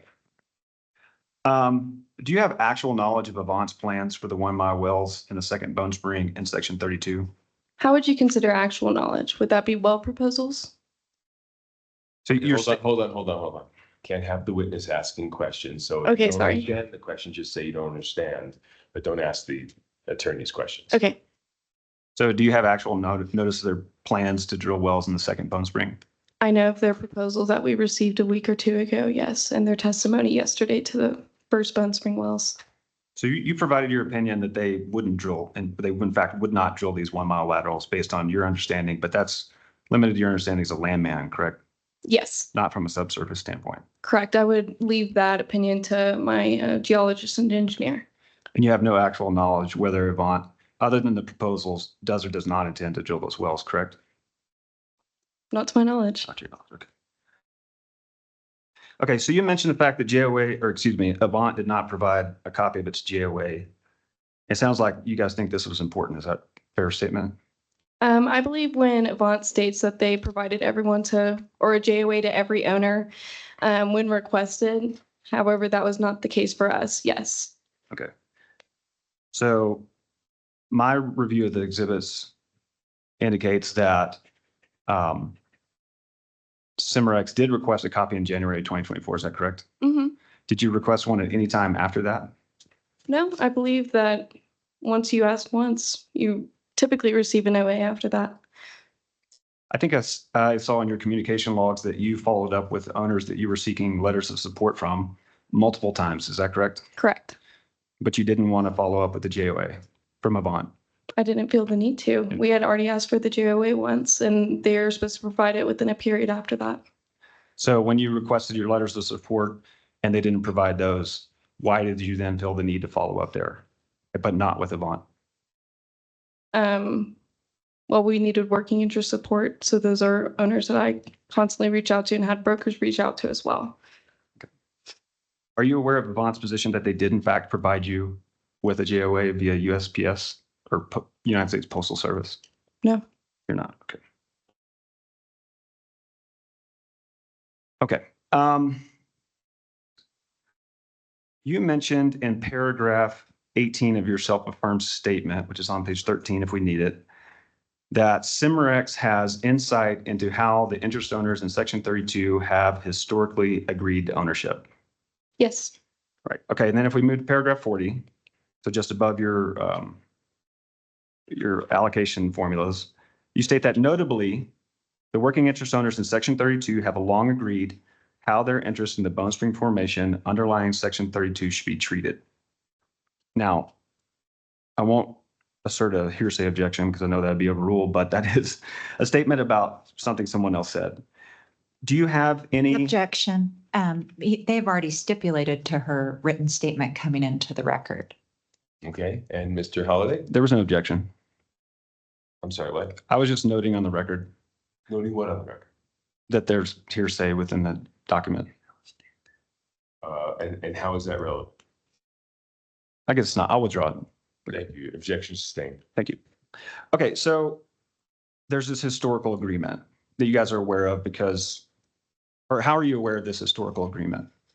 I would say there's existing JOAs in the west half, and then we have paydex for the Rhombus Union State Commonwealth. Okay. So you have paydex. Were there any stipulations of interest or any record title documents understanding, supporting this understanding as you phrase it? Record title or just county record documents of these owners owning these interests? Yes. Right, but were there any stipulations of interest supporting this historical understanding over what record title would reflect? Can you Not rephrase the clear. Okay. question? Sorry. So my understanding is that the Union State Paycom Dex did not reflect title as you would find it in the Lee County Courthouse. Is that correct? It was just a couple percentages off, correct? A couple percentages off, correct? Okay, so then what was the relevancy of your statement about this historical understanding as to the way title is allocated? That these owners understand that there has been a debt severance and that they're getting paid on a well above the debt severance? Is that kind of what you're? Well, I was just curious. I was curious as to the reason for the inclusion of that statement. You included it multiple times and I Okay. didn't see how it was relevant. Sorry. Okay. All right, so you're aware, at least in 2024, of some discrepancies between record title and these paydex, correct? Yes. Yes, okay. So is this why you had title run from that point forward? Why did you have title run from the date of your 99 opinion forward? Typically, most of the time when we plan new developments, you order new title. Because from 1999 to 2024, there's bound to be a good amount of changes. So if we could go to your list of working interest control, I believe that's exhibit A7A on page 101. If we could see that. Or am I supposed to drive? Oh. Just 1 second.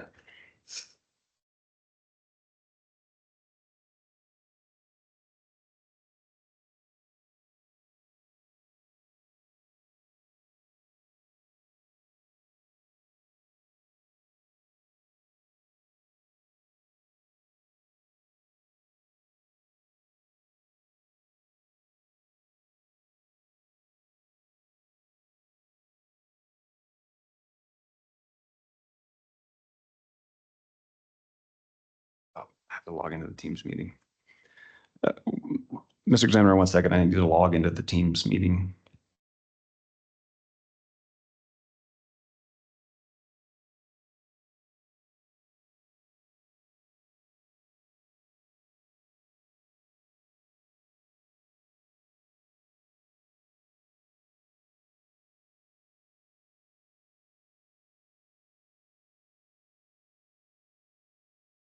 Okay, I think we have what we need.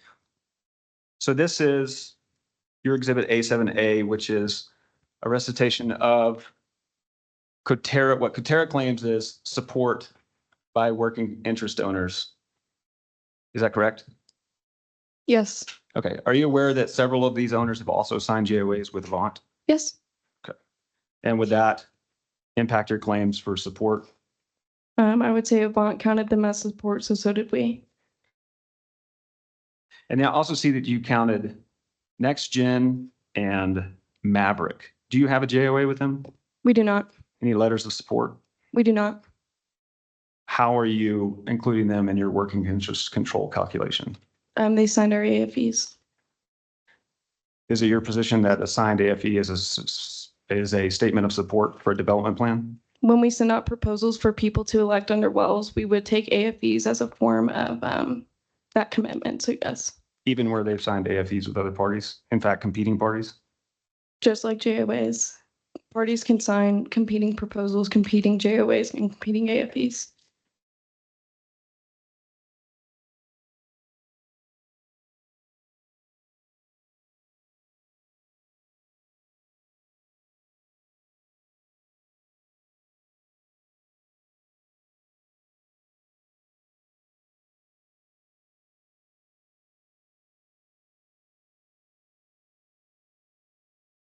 So if we go to your self-affirmed statement on page 7, if we could go to page 7 real quick.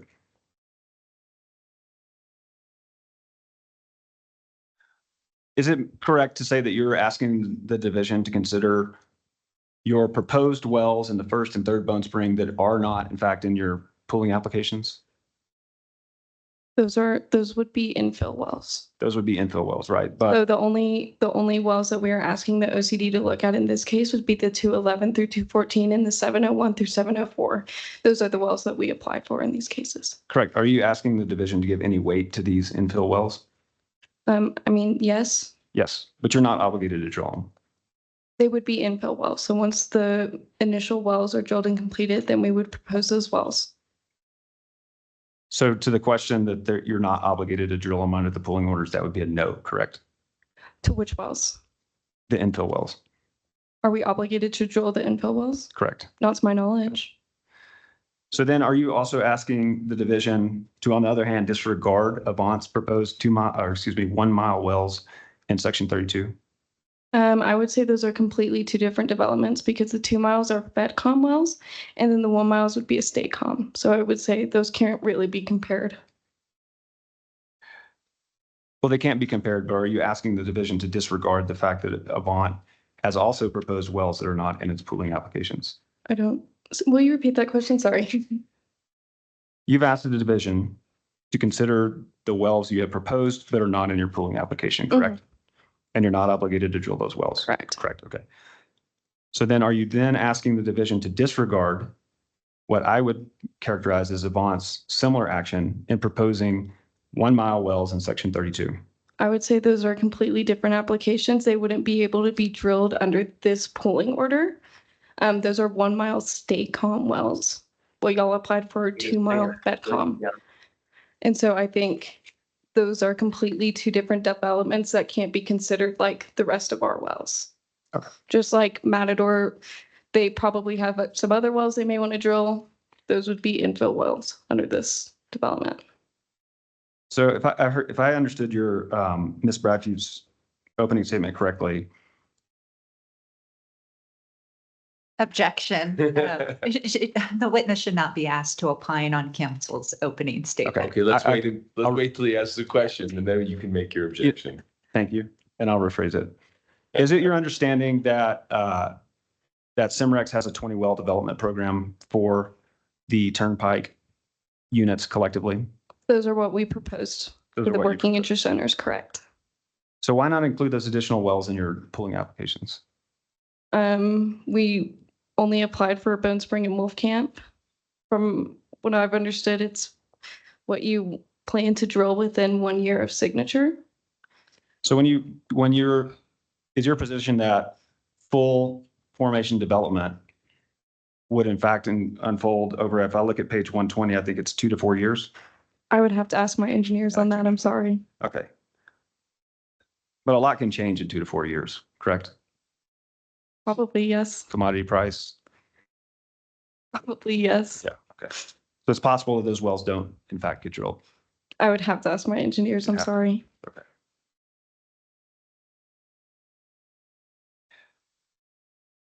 Looking at your self-affirmed statement on page 5, if we need it, you state that Cimarex has the only viable plan to develop section 32. Is it your position that Avant is barred from pursuing its 1 mile development plan? Or prevented? From pursuing it, I Right. think you could pursue whatever. But actually developing it, getting an order on it, I think that's a different story. So Avant could have a viable plan. It's just your position actually that's more challenging, not that it's not viable. Objection calls for speculation on Avant's drilling plan from the witness. She has put in a testimony that Cimarex has the only viable plan. My question is Avant prevented from drilling these wells? It seems like they have a viable plan, albeit it may be more challenging from a surface perspective. I overrule the objection because this is an expert witness. She's qualified to opine. She put this in her thing. I'm hoping that this wraps up soon because it seems like we're going down a rabbit hole, but please proceed and ask the question. Yes, sir. Okay. Well, I think we have the answer we need from that. I'll just actually move on. You reference your communication with the state land office in paragraphs 28 to 32 of your self-affirmed statement. Has the state land office endorsed Cimarec's plan? They have given us pre-approval for communitization agreements. So they've given you pre-approval, but is it fair to say there's, that statement is simply that there's no regulatory bar, that you're allowed to do it, but they don't necessarily support it?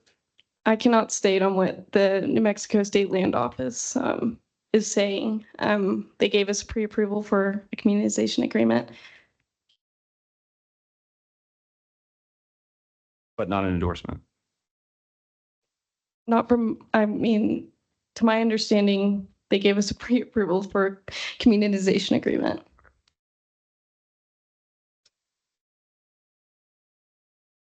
So if we move down to paragraph 41, you state that Cimarex has a correlative rights issue because Avant's proposed 1 mile wells are highly speculative given Avant's working interest. Is that correct? Correct.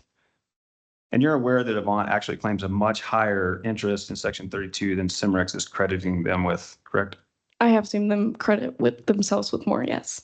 Okay. So if in fact Avant's claims are correct, because we're not here to litigate title, would that impact your correlative rights claim? No? I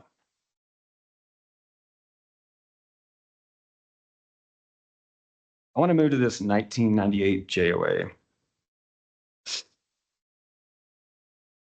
My understanding is that Cimarex is asserting that its working interest in section 32 is much higher than record title would reflect based on the 98 Bureau State JOA. Is that correct? No, I would say that the record title reflects much higher than Avant shows Magnum Hunter to own. And what is the basis of that record title? Is it the JOA? It would be a letter agreement between Mewburn and Matador in 1998. And Magnum Hunter owning majority, Matador and Mewburn owning a majority in the east half. If you were to go back and look at the county records, you would see that a majority of the interest owners that Avant has picked up or shown were parties to that 1975 OA. However, most of those, actually all of those parties assigned their interest to Mewburn or Union, which Matador is a predecessor to Union. And so Mewburn and Matador were the only owners with interest in the east half. And so that's clearly laid out through title and county records. Yes, I would say that. Okay. I'd stipulate that Avant has testimony to the contrary to that. Objection. I mean, Avant's testimony is in the record and they were asked about title in section 32 yesterday. So what's the objection? I object to the stipulation. Oh, but it wasn't even a question. So we'll strike that from the record. Okay, It wasn't a question. This JOA was first, as a source of title, was first raised in October of 2024. Is that correct? No, No? When did you bring this up with Avant before that? a JOA is not a source of title. A source of contractual rights within section 32. It's not contractual rights that we're trying to stake a claim in the east half. Okay, then of what benefit then is the JOA to Cimarex if it's not record title and it's not contractual title? It's just to show the interest. It's the easiest way to show what the leasehold interest was at the time. But shows it's not a source of title. It doesn't invest you with any contractual rights, yet it's a representation of your rights to operate in section 32. I would say that the contractual rights that are listed on an Exhibit A are created through the leasehold rights that are held in the leases. And so in 1998, those are what was owned in the leases, which is what I was sent to Ms. Guerra, was the Exhibit A that shows the leasehold interest. I don't even think there's a question about validity. I think the biggest question here is if we stake a claim and this is what we're saying our interests are from. No, it is not. It's from county records. Okay. Was this JOA ever reported in Lee County? I'm not sure if a memo was ever recorded, but there's multiple assignments that state this JOA. So you're not aware that the JOA itself was recorded? I'd have to look. You have to look. Are you aware of whether or not a memorandum of the JOA was recorded? I'm not sure. I would have to look.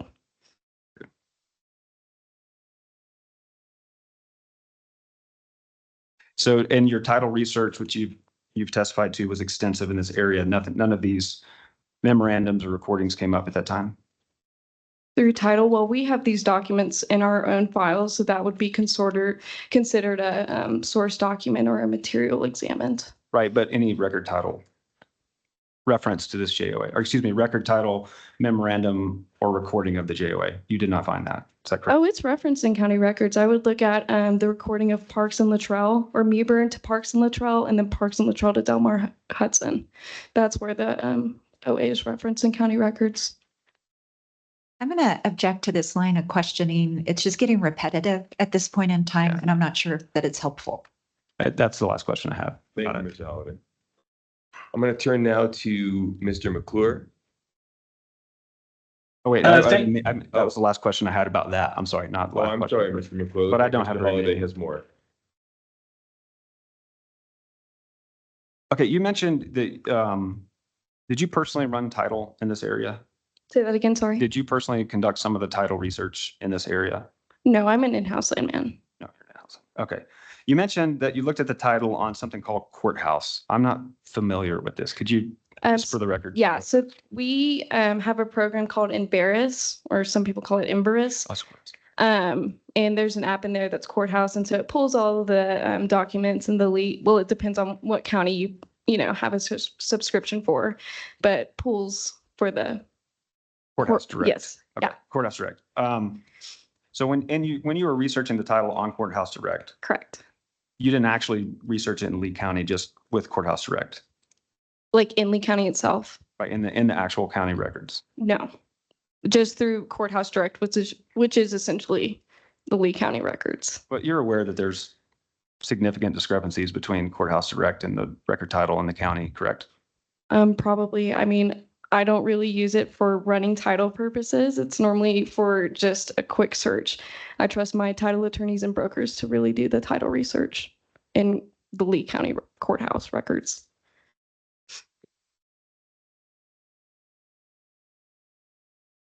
You referenced a spreadsheet with title discrepancies. Did you provide that to Avant? Could I provide that to Avant? Did you provide it to Avant? Well, I didn't know what the discrepancies were since y'all didn't send it, since Avant did not send an OA to us. And so I was not able to recognize those differences until Avant submitted their exhibits to show what they think they own and other people.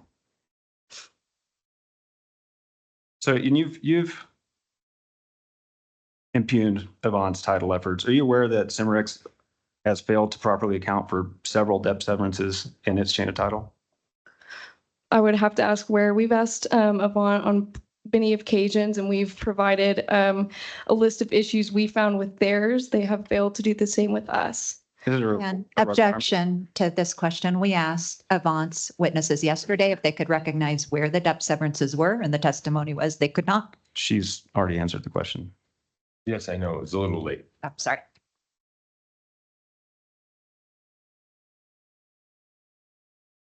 Are you aware of Avant's testimony that it did in fact provide working interest in the Daytona wells as far back as January 24 To who? to Cimerex? They provided Magnum Hunter's interest, not the working interest owners. Okay. Well, I think testimony will reflect. And we had raised issue that those numbers were wrong as well.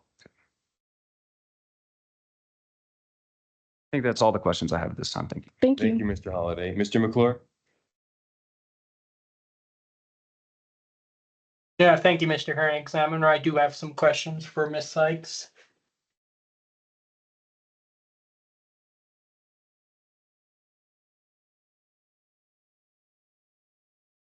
Ms. Sykes, if I can direct your attention to, well, let me move my hearing page over to the left and bring up my exhibits here. To page 120 of 712 of Cimerex's exhibits here. Yes. Ms. Sykes, just to confirm, Cimarex is only requesting a schedule for spudding and not for completion. Is that correct? I am not certain. I'm sorry. I would Oh, ask. Yeah, sorry.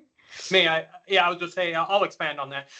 Without the specific schedule for completion, essentially, Cimarex would be required to complete 1 year after spudding. I'm just confirming that somewhere in this exhibit packet, it's not a additional schedule for completion, and the spud is the only schedule listed here. Is that correct? Yes, that is the only schedule listed. Okay, thank you.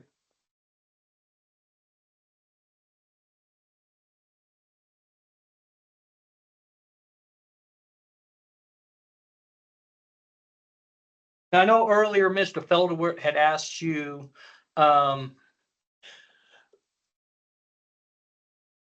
if you knew the reason for Cimarex not pursuing its earlier applications that only involved, I believe, the Bone Spring 1, and you said you did not know the answer to that. Do you recall that line of questioning? Yes, I do. I guess my question to you is, if the division were to request it, do you believe that Cimarex would be opposed to submitting cases again that would be split out between all the different Bone Springs, or I guess contract areas as you refer to them here? That's not something I personally could speak to. That would be council and a team decision. Okay, thank you. So, Mr. McClure, why don't we direct that question to Ms. Bradfeud if she's willing to answer it? Thank you, Mr. McClure. No, Cimarex would not be opposed if the division wanted the application submitted in a different way. The division did issue several orders back in 2015 and 2016 where it refused to pool a portion of a pool. And so it refused to exclude the vertical depths of a pool within a pooling order based on language included in the Oil and Gas Act. And so those prior precedents later went up to a case that was heard by the commission, and the commission entered a ruling that was very limited to the facts of the case and specifically said that. I've referenced those cases in Cimarex's pre-hearing order, and I'm happy to provide more information on that. Here, Cimarex has tried to address the depth severances in the most comprehensive way that it could. But if the division preferred them to submit the application in a different way, they would be willing to do so. The key is they're trying to ensure protection of correlative rights in the most comprehensive way possible. Now, Ms. Bradfeud, I guess I'm not sure in regards to the 2015, 2016 precedent set by commission. Again, I do not know what might have changed. I do know that in recent years, though, the division routinely separates out pools at depth severances and issues a compulsory pooling order for above the depth severance, then a different one for below. Hence the reason on that compulsory pooling checklist, we have like that vertical limit box. Its express purpose is for pooling a portion of a pool. Mr. Examiner, I might be able to help here because I was involved in those cases. Okay, Mr. McClure, Mr. Feldwart has some additional information on those 2015 cases. Do you want to hear? Yeah, I mean, it could be useful. Mr. Feldwart? So I think it involved Concho Resources. And initially, the division said you could not pool a specific interval within a division designated pool. It did go up to the commission, and the commission reversed that and indicated to the division that they can pool certain intervals within a pool, okay? Which is why the division subsequently revised its compulsory pooling checklist, as you noted, Mr. McClure, and it has become, I would suggest, routine for operators to, when you have depth severances, to pool specific intervals and request that in your application. Thank you, Mr. Feldwart. Does that help? And if I could just clarify, so in that commission order and the record, it was limited to the specific facts of the case. And so when later cases were brought after that commission order was issued, the division confirmed if the facts were very specific. In that case, there was one owner who owned interest in a non-productive depth. And it was agreed upon that that depth that would be excluded did not have any producing zones in it. Here, that is not the case. And so the commission lacks precedent on this issue, and there are no rules actually in the NMOCD's regulations regarding this issue. The guiding factor in that commission case was the protection of correlative rights, and it was argued by Concho's counsel at that point in time that the division has broad latitude to protect correlative rights and flexibility to enter in orders with conditions that could protect correlative rights in the best way that the division sees fit. Thank you, Ms. Bradford. Mr. Felder, were you the counsel for Concho? Yes, sir. Oh, Yes, you sir. were? Okay. Yes. Yeah. Did she characterize your argument correctly? No, she mischaracterized it. How do you The want- issue was we were trying to pool a specific interval within the formation because of different ownership above and below the depth severance line. The division initially said you can't pool only a portion of a pool. The commission then reversed that. And there has been multiple division cases since then that have pooled only a specific interval within a formation because of depth severance issues, whether it's different in ownership or different owners. That has never been an issue, that has never been challenged, and in fact has led to the evolution of your compulsory pooling checklist, which now specifically asks whether you are pooling a specific interval within a formation. So what part of what you just said was the mischaracterization in your terms of Ms. Bradford's?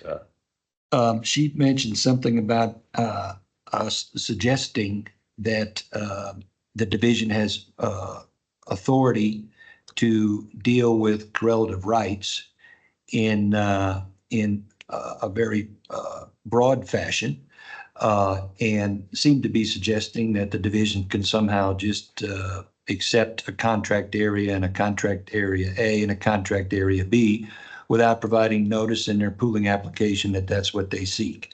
And my point procedurally, as I raised in our pre-hearing statement, is that the division can't do that in this case because they didn't file an application to pool a specific vertical extent, nor did they suggest in their application that they were going to ask the division to pool a contract area or pool the entire Bone Spring and then allocate production based on a contract area and a contract area A and a contract area B.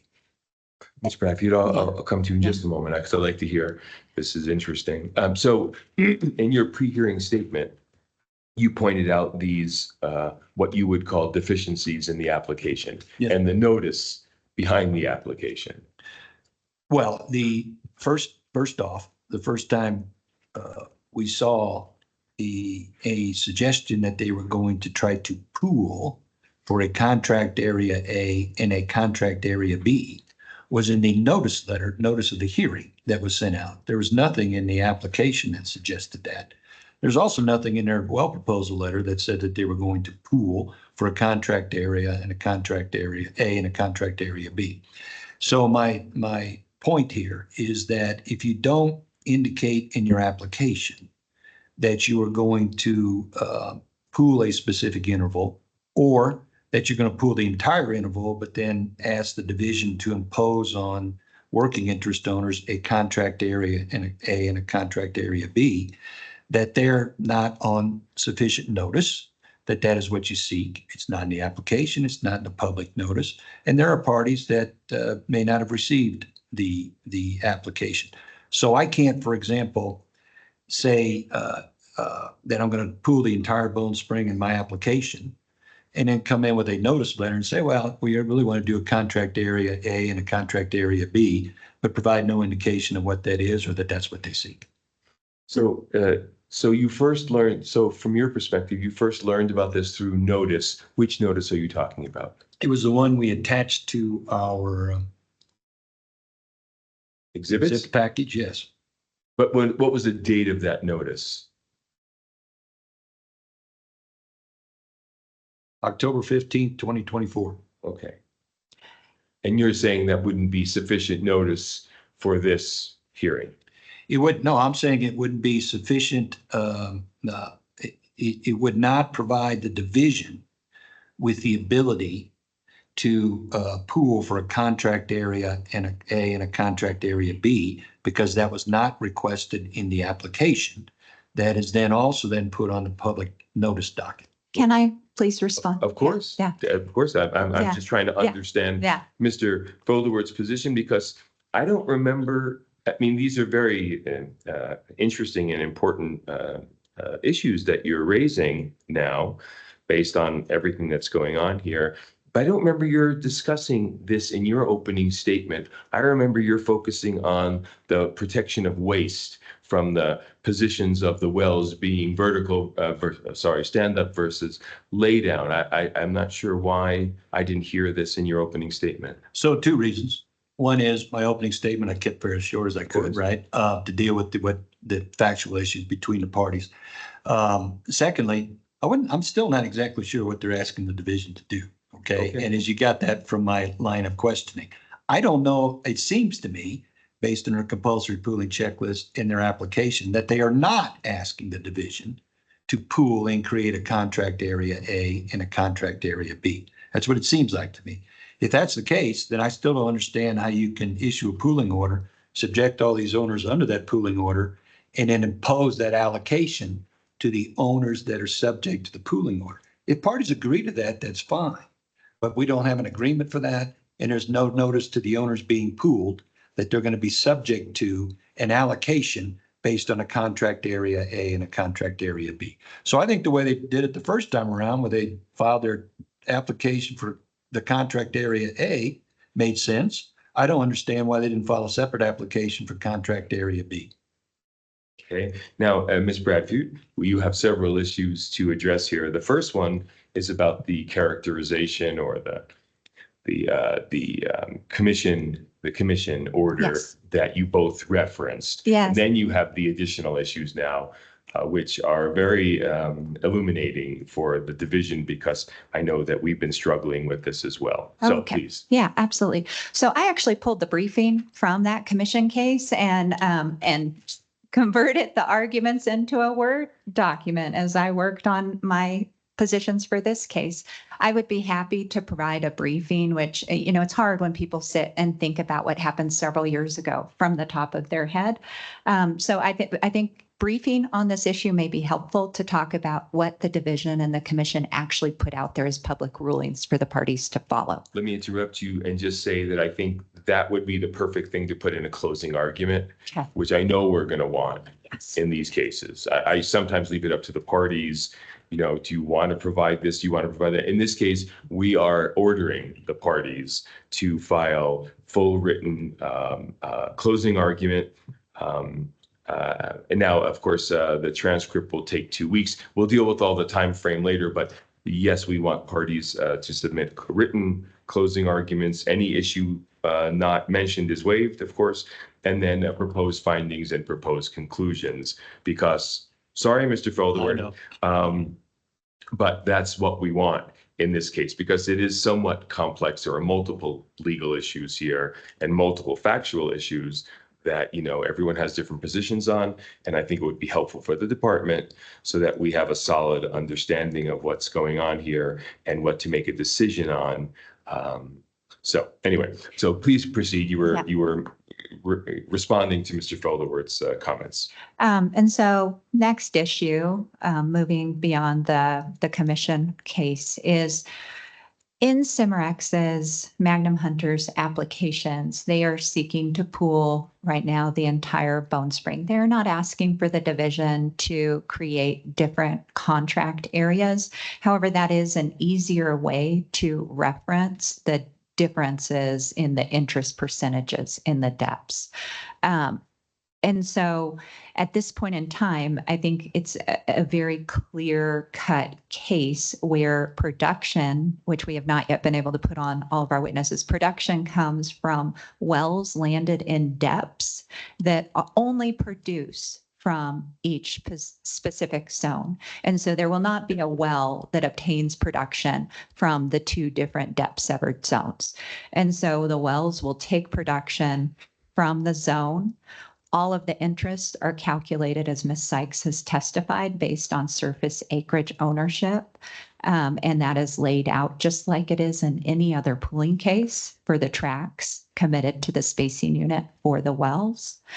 And if necessary, there are different measures that the division could put in to protect correlative rights. It could require the creation of an overlapping spacing unit for the infill wells to cover the Bone Spring if it would prefer that. Now, you mentioned that there will be different wells in different, let's say, contract areas, for lack of better terms. So then why are we hearing about allocation? There is no Formulas. allocation formula here. So that came up in Mr. Feldwert's questioning. Yeah. Isn't that in, It's not in her testimony. whose affidavit were we looking at when we were talking about? So, contract? That's well, what I thought. yeah, That's while us, yeah. Mr. Feldwert talks about it and he used the word allocation Right. formula, that formula is how you calculate net mineral interest in any tract. It's the formula used. I see. Yeah. So you're saying it's not an allocation formula? No, it's just explaining, because it is such a complicated issue Okay. here, I- that this is a basic calculation as you would use in every other pooling case that is out there. You would just calculate it per depth ownership area. And it would be calculated based on whichever well it is and whichever zone it is. Yeah. Based on the ownership in those zones. Yeah. Okay. And I'm understanding slowly Yeah. what's going on. The other complex issue related to this is the BLM has indicated that they will not accept a communitization agreement that is limited to a zone within a formation. And so the BLM communitization agreement needs to match the spacing order.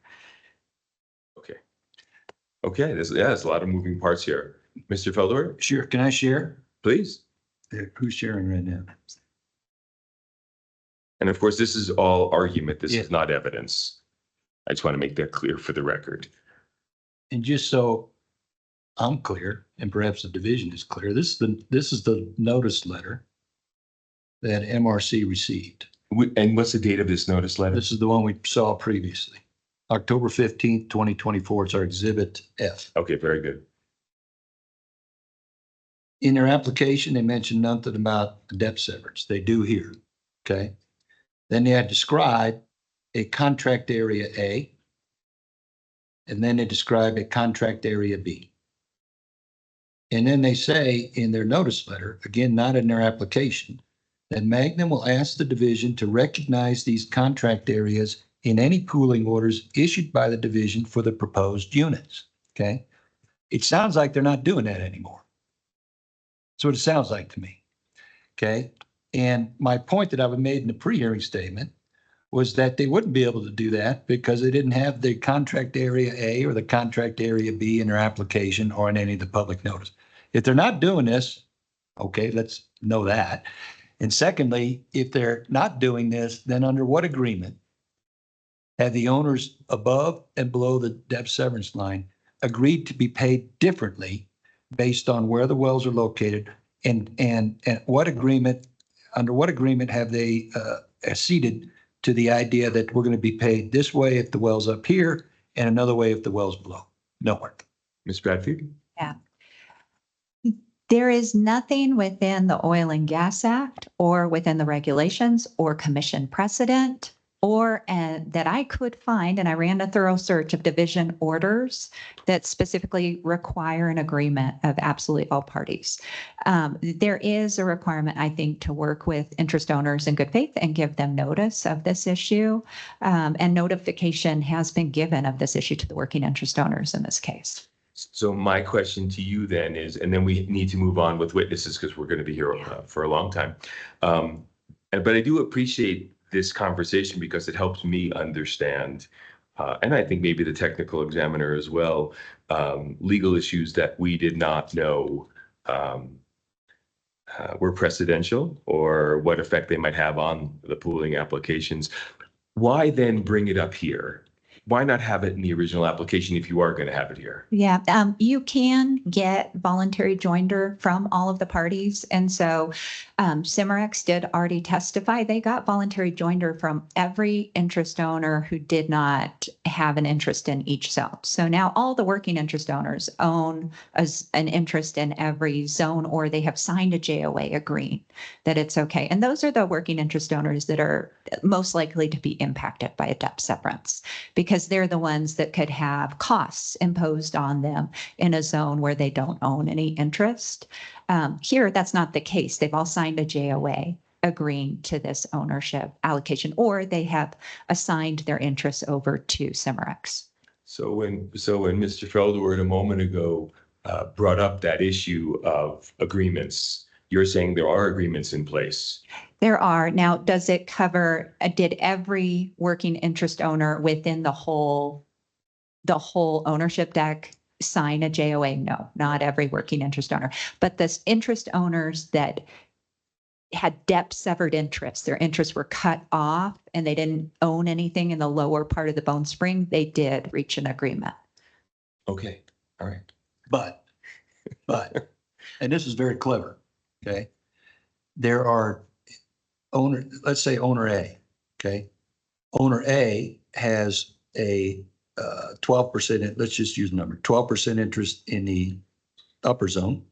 Owner A has a 15% interest in the lower zone, okay? There is no agreement with those owners. She's saying, well, we reached an agreement with all the owners most likely to be affected. But if I'm an owner above and below, my ownership percentage is different, okay? My sharing of the costs is therefore different. My sharing of the proceeds is therefore different under their proposed procedure here, okay? I have not agreed to that. They have not told me that this is how it's going to be imposed under the pooling order. So there's going to be problems with that. And you are an affected working interest owner. If there's, and Mr. McClure knows this, if there are ownership percentage differences above and below a depth severance line, they have to be addressed either by contract or by a pooling order. Ms. Bradford? Yes, so here, the other way, and other practitioners who have practiced before the division for a long time have noted that just like in any pooling case, right, you've got a tract allocation formula. Every pooling case has a tract lease map allocation that we present. Not every interest owner understands or consents to their percentage in that tract lease map. Here, there are tract lease maps broken out by formation. Notice is given to every interest owner, just like it is in every other pooling case. And so the owners know that there's a difference as to depths. On top of that, there's been in-depth conversations with all of the interest owners subject to a depth severance, which is entered into evidence in this case. Once notice is given, the purpose of the pooling provisions in the Oil and Gas Act is to allow for compulsory pooling so that correlative rights can be protected. There's actually nothing in the Oil and Gas Act that talks about an agreement between all owners when there's a depth severance. It does talk about pooling when there is a minority interest owner who does not sign a JOA in order to protect the correlative rights of the other interest owners within the spacing units. So the prevailing law, the controlling law, actually sides in favor of protecting correlative rights for the majority interest owners, as long as, and I think you follow a procedure very similar to what has always been followed, and that's what Cimarex is proposing here. Okay, thank you for all this discussion. It's been fascinating. Okay, let's see. Do you have redirect questions for this witness? And if you do, please keep them brief. No. You do not. I don't. Excellent. Okay. This witness may be. Mr. Hearing Yes. Examiner, I Yes, never Mr. finished McClure. my questioning. You haven't finished. I didn't know that. Excuse me. Please go ahead. Well, we got a little sidetracked. We sure did, so but it was an excellent sidetrack. Oh, I absolutely agree. But if I may, I would continue Please. okay, thank you, sir.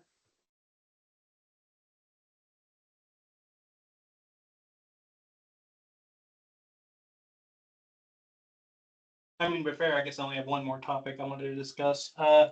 Ms. Sykes, reference was made earlier to you disagreeing, I guess, with the interest breakdown that Cimerex has, or excuse me, that Avant has. Is that correct? Correct. Do you have a disagreement with the interest that Matador's cases has? We do not. Okay. Are you familiar with the committed interest that Avant is testifying that they have to their cases? Yes. Okay. Do you disagree with the committed interest percent that they have? With their percent plus other percents of people who have signed, yes.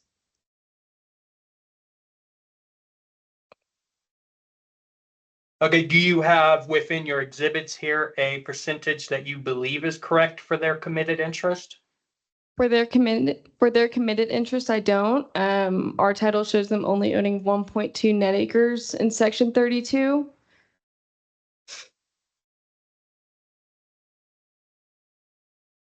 Which is different than what they're portraying. Is that what you're saying to me? Yes, correct. So then that would, well, I guess it would change the sum of their working interest and committed interest. Is that correct? Yes, correct. Okay, and within your exhibit somewhere, do you have that new sum that you believe would be correct? For them, I do not. I was not able to see their exhibits until they were filed. So nowhere in my case in chief exhibits do I have what they think they own. Okay, do you know what you believe they own? One And point I have committed.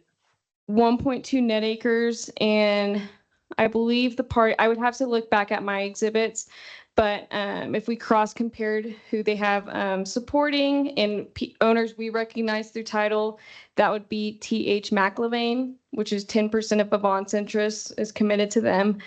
And the other party I believe is Marbella Development. They supported them as well. Okay, I guess. Well, we're just I guess the disagreement that you have with Avant, what percentage of the overall proposed pooled area is actually how much is that percentage changing by? So if we were just to look at section 32, I think there were 6 parties that I was able to agree with Avant on title on. Everybody else they had added acreage to, they were missing acreage from, they completely added parties that had assigned out or were strangers to title.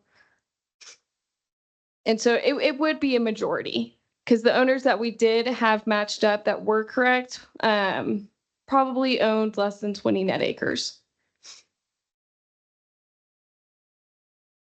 Well, I guess what my question is it appears that approximately 46% is what Avant is portraying that they have committed interest of between either their working interest and who's committed to them. How much difference do you believe would be accurate? I think it's hard to say. They couldn't say yesterday what they owned in section 32. And based off of their exhibits, but it's been hard to tell what they think they own just because they did combine sections 29 with 32. But I did do some sort of backwards math where I did take all of their working interest owners in the Bone Spring. I didn't leave them with an interest. I took Avant, Legion, Double Cabin, TH McLevain.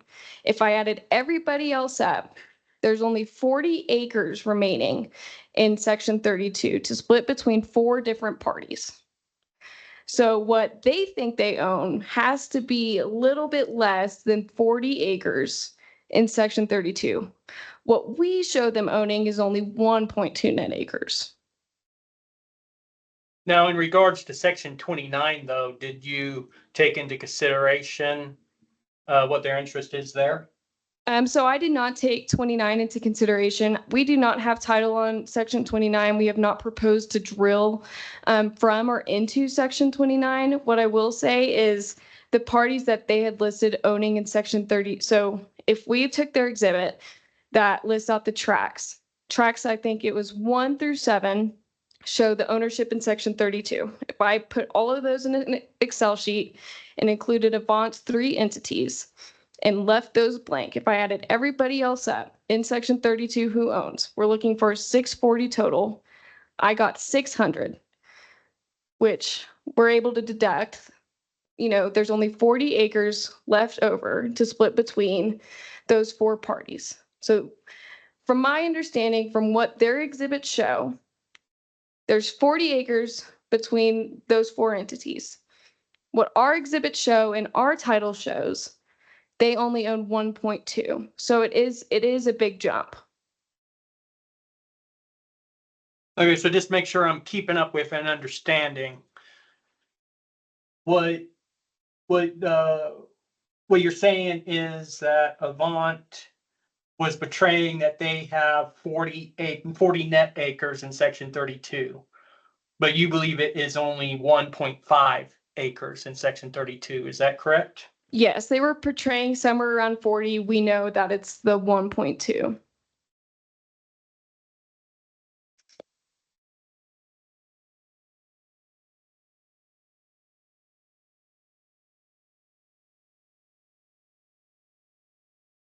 Okay, thank you, Ms. Sykes.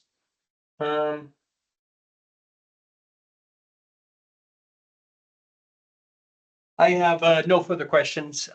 Thank you, Ms. Sykes. Thank you, Mr. Thank you. Examiner. Thank you.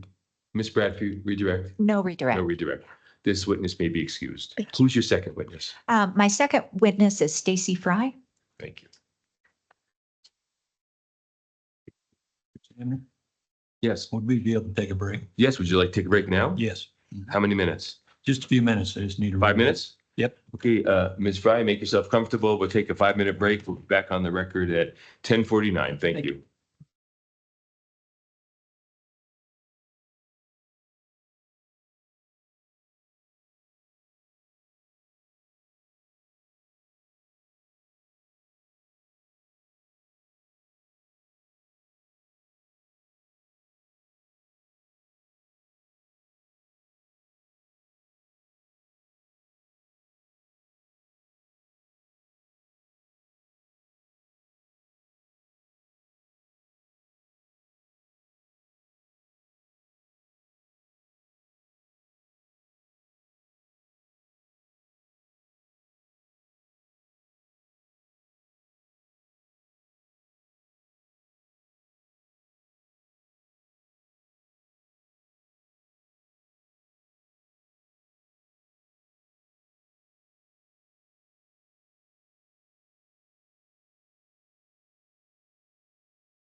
Brad, are you ready? It is 10:50 a.m. We're back on the record, and Cimarec's second witness is on the stand and is under oath. Please proceed. Good morning, Ms. Fry. Could you please state your name for the record? Stacy Fry. And by whom are you employed and in what capacity? I work for Coterra Energy as a petroleum geologist. And are you familiar with the applications that have been filed by Magnum Hunter in these cases? Yes. And have you conducted a geologic study of the lands included in those applications? Yes, I have. Have you prepared written testimony in advance of today's hearing? Yes, I have. And was that testimony marked as Exhibit B in the exhibit packet filed with the division? Yes. Having submitted this testimony, do you have any corrections or modifications or changes that you need to submit and make part of as Exhibit B? No, I do not. Ms. Fry, as you sit here today, do you adopt the testimony that you pre-filed under Exhibit B as part of your testimony today? Yes. Okay. And as well, do you affirm the veracity of the exhibits and slides that you attached as Exhibit B? Yes, I do. Thank you. So, Ms. Fry, we heard a lot of geology testimony yesterday, correct? Correct. Okay. Are you familiar with the Zobac study that was introduced yesterday by MRC? Yes, I am. Okay. And did you hear the geology testimony that was offered yesterday by Avance and MRC's witnesses? Yes. Do you agree with the testimony that they offered? I don't. And it sounded like they gave slightly different testimony. I know from Avance geologist, they acknowledge that stress direction rotates around the subject lands, which we also agree with. And MRC's geologist believes that the stress direction is pretty constant as you move from north at the subject lands down to the south, several townships. And I don't agree with that. Okay. So, in your opinion, do any of the geology experts in these three cases agree upon stress orientation interpretation? No, I don't think we do. Okay. I'm going to share my screen. Let me see if I can find where the Teams meeting, there it is.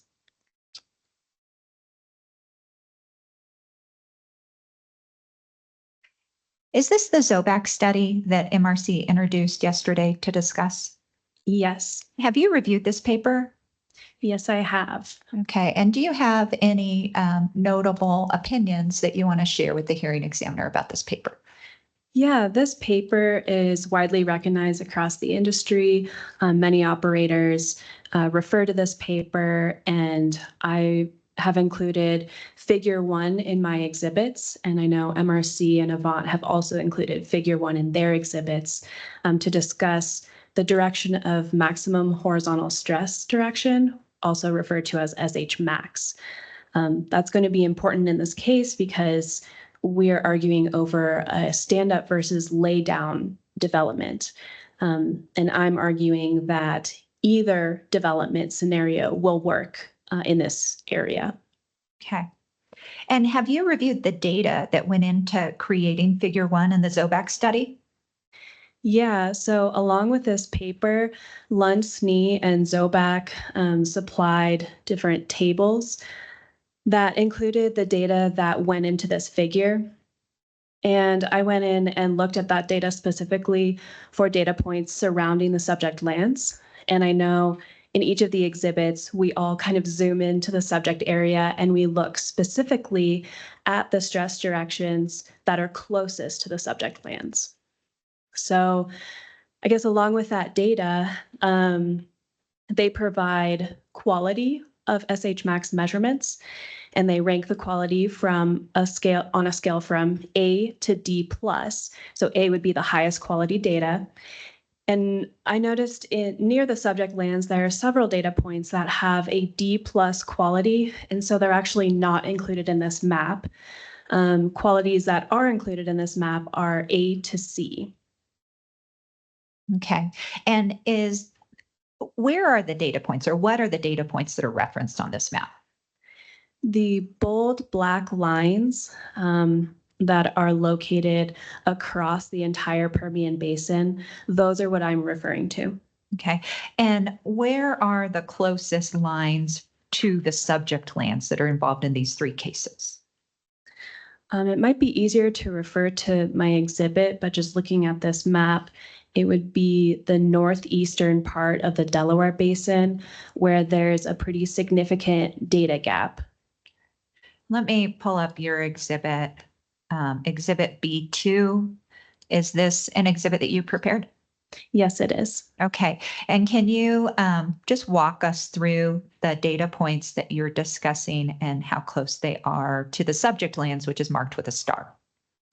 Yes, so our turnpike development marked with a star, both in my testimony as well as Avant and MRC's, we all refer to the data points that are closest to the subject lands. So that includes the cluster of SH Max data points to the west, which are about 14 miles away.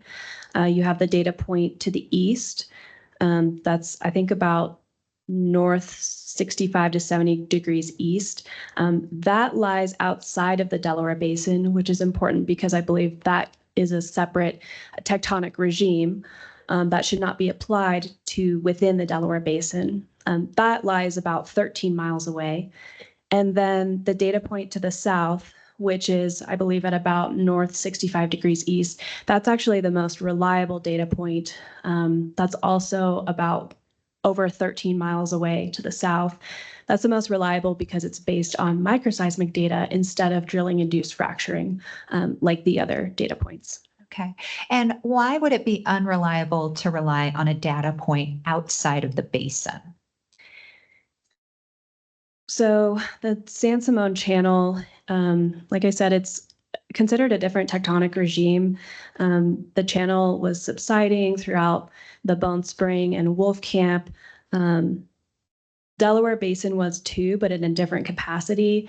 And we noticed that stress direction is kind of rotating around the Delaware Basin, kind of perpendicular to the basin edge. We don't see that similar trend outside of the basin. So it's very difficult to rely on just a single data point 13 miles away to try to infer stress direction at the subject lands. Okay. And in your opinion, are MRCs and Avant's geologists making assumptions that aren't included in the ZOVAC study? Yes, and that's due to the large data gap that we see in this paper. I think if there was a lot more data points that were much closer to the subject lands, then we would be able to trust the data and rely on it a lot more. But that's just not the case. We don't have any measurements nearby. And I want to look at figure 2. Sorry, I was in your slides. Figure 2 in the ZOVAC paper. Does figure 2 shed any more light on stress orientation within the area? Yeah, so I think all three of us relied on figure 1 because it's a much more granular look at the individual data points.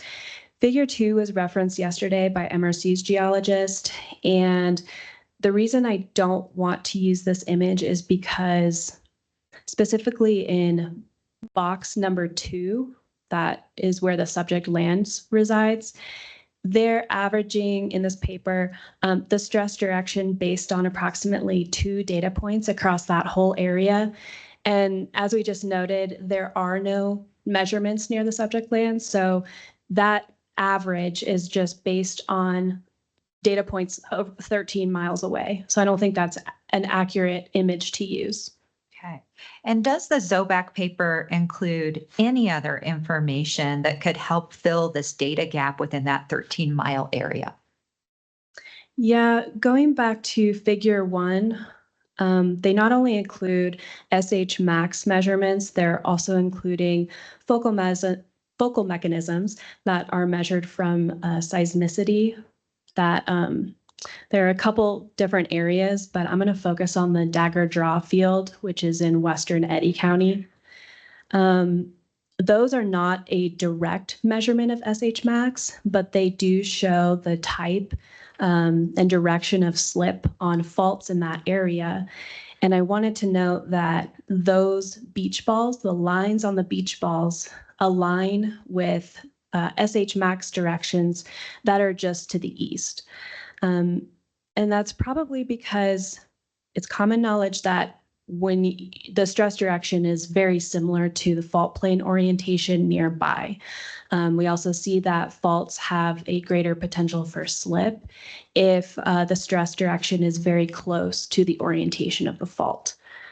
So I'm also using focal mechanisms in my exhibits to try to add additional information about SH max near the subject lands. Okay, and I'm going to go back to your exhibit now. And I'm going to go to your exhibit B3. Is this your exhibit B3? Yes, it is. Okay. And does this exhibit show focal mechanisms similar, or what does this show as compared to the focal mechanisms you just discussed? So this is showing Cimarex's private seismic array, which is looking at seismicity that's nearby the subject lands. These seismic events are the little colored bubbles on the map, and those are colored by magnitude. So we've also interpreted focal mechanisms that are shown as the little beach balls with red on one side and white on the other side. Those are events that are above a magnitude 3, so higher confidence events that are measured by between 40 and to 60 seismometers across the basin. And those are interpreted in a direction of north 43 degrees east. That's important because this is telling us that at least the stress direction near that fault is at about 45-degree angle, which means that you would be able to drill your wells either north-south or east-west. Okay. And are the focal mechanisms shown on exhibit B3 representative of SH max?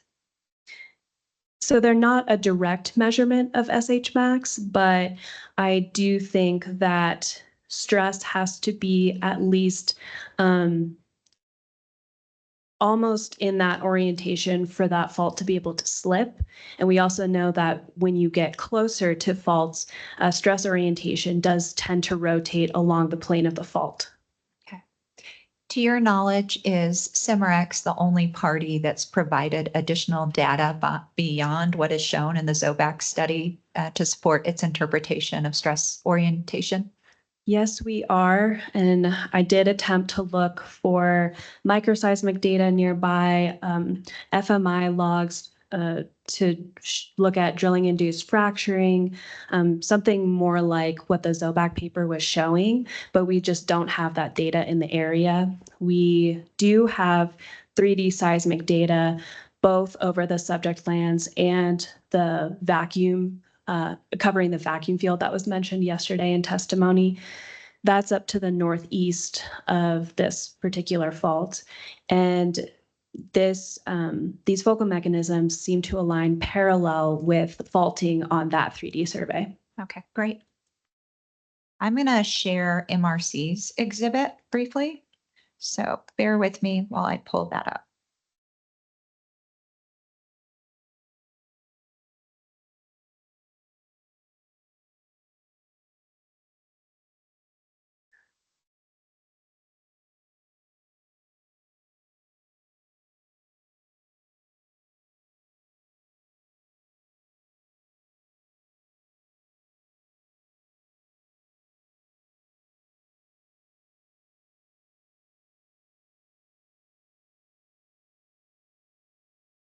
Is this MRC's exhibit B8?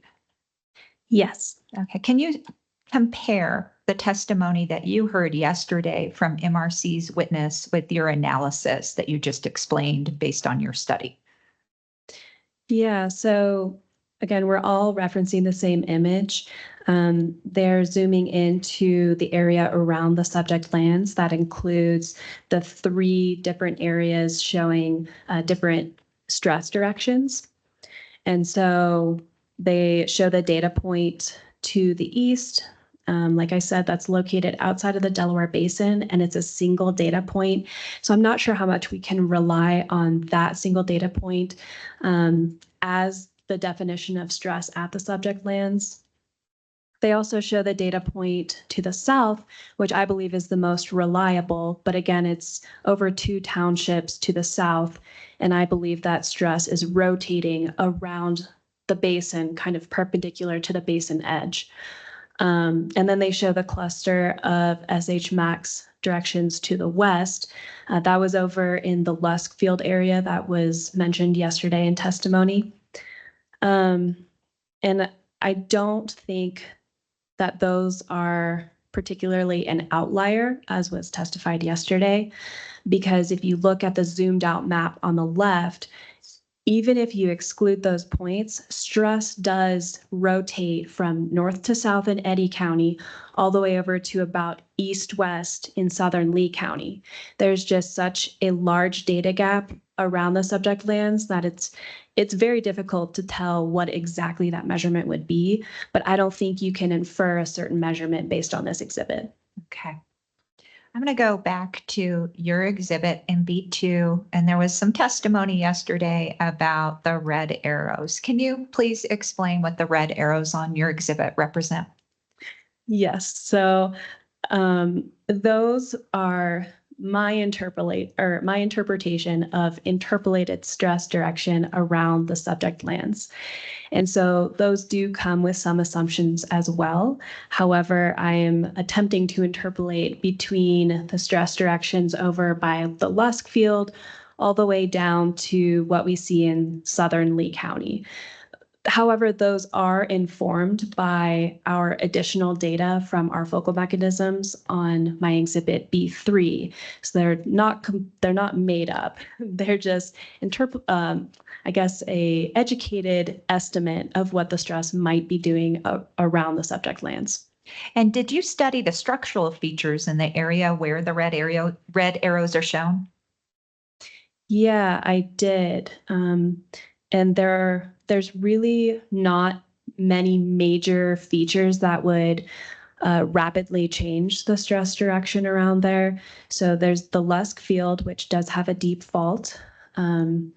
But then there's not much deep faulting in that area until you get further down into southern Lee County, where you start to see the influence of Antelope Ridge, which is a Silurian structural high that seems to affect oil cuts, reservoir thicknesses, and potentially stress direction. And in your opinion, does the proximity to the basin edge guide stress direction? Right. So that's kind of what I mentioned about the testimony yesterday. I believe it was MRC's reservoir engineer had noticed that stress kind of rotated perpendicular to the basin edge. And so my interpolation of stress around the subject lands also follows that theory, where they are perpendicular to the basin edge as well. Okay. And do you remember correctly if it was MRC's reservoir engineer or Avant's reservoir engineer that offered that testimony? Or maybe it was Avant's. Okay. Would you need to go back and look either way? I would, yeah. Yeah. But your overall conclusion is, can you summarize it again? About the basin edge? Yeah, just that it runs perpendicular? Leading.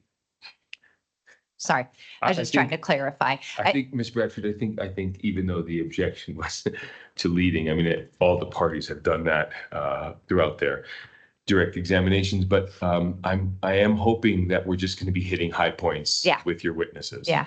Thank you. Thank you. Okay, we can strike that question, Ms. Reif, and let's turn to your exhibit B3 again. And you said that you use a vendor to provide the microarray, correct? Yeah, so this is Cimarex's private seismic array, and the data was processed and provided to Cimarex by a vendor known as Nanometrics, which is a company used by many operators in the Delaware Basin and across the world. They process seismic waveforms, and they have several seismic arrays across basins. Okay, and can you explain the quality of this data and the general location of the seismometers used by the vendor? Yeah, so I guess the importance of the seismometer location is your error decreases if you have more seismometers used to measure those events. An example of one of those seismometers is in the blue triangle on this map. And of course, I've only shown one seismometer in this area. However, we have over 50 across the basin, probably more. But specifically, what measured these events, the magnitudes above 3, those were measured by seismometers between like 40 and 60 seismometers across the basin. And so that's important because if you have maybe just a few seismometers that are located in just one direction away from the faulting, you're going to have significantly higher error on the location of those events. Okay. And are other operators within the Permian Basin using this vendor to obtain geologic information? Yes. So any operator or anyone can subscribe to the seismic array. But there are many operators within the Delaware Basin that subscribe to this, including Exxon, Conoco, Diamondback, EOG, many other operators here. Okay. MRC testified yesterday that the stress orientation was reasonably similar in Township 21 South as it is in Township 18 South. Do you remember that testimony? I do. In your opinion, is that true? No, because I think that the stress is rotating around the subject lands. I don't think stress direction is consistent from 18 South all the way down to 21 South. Okay. And I'm going to turn to MRC's Exhibit C1.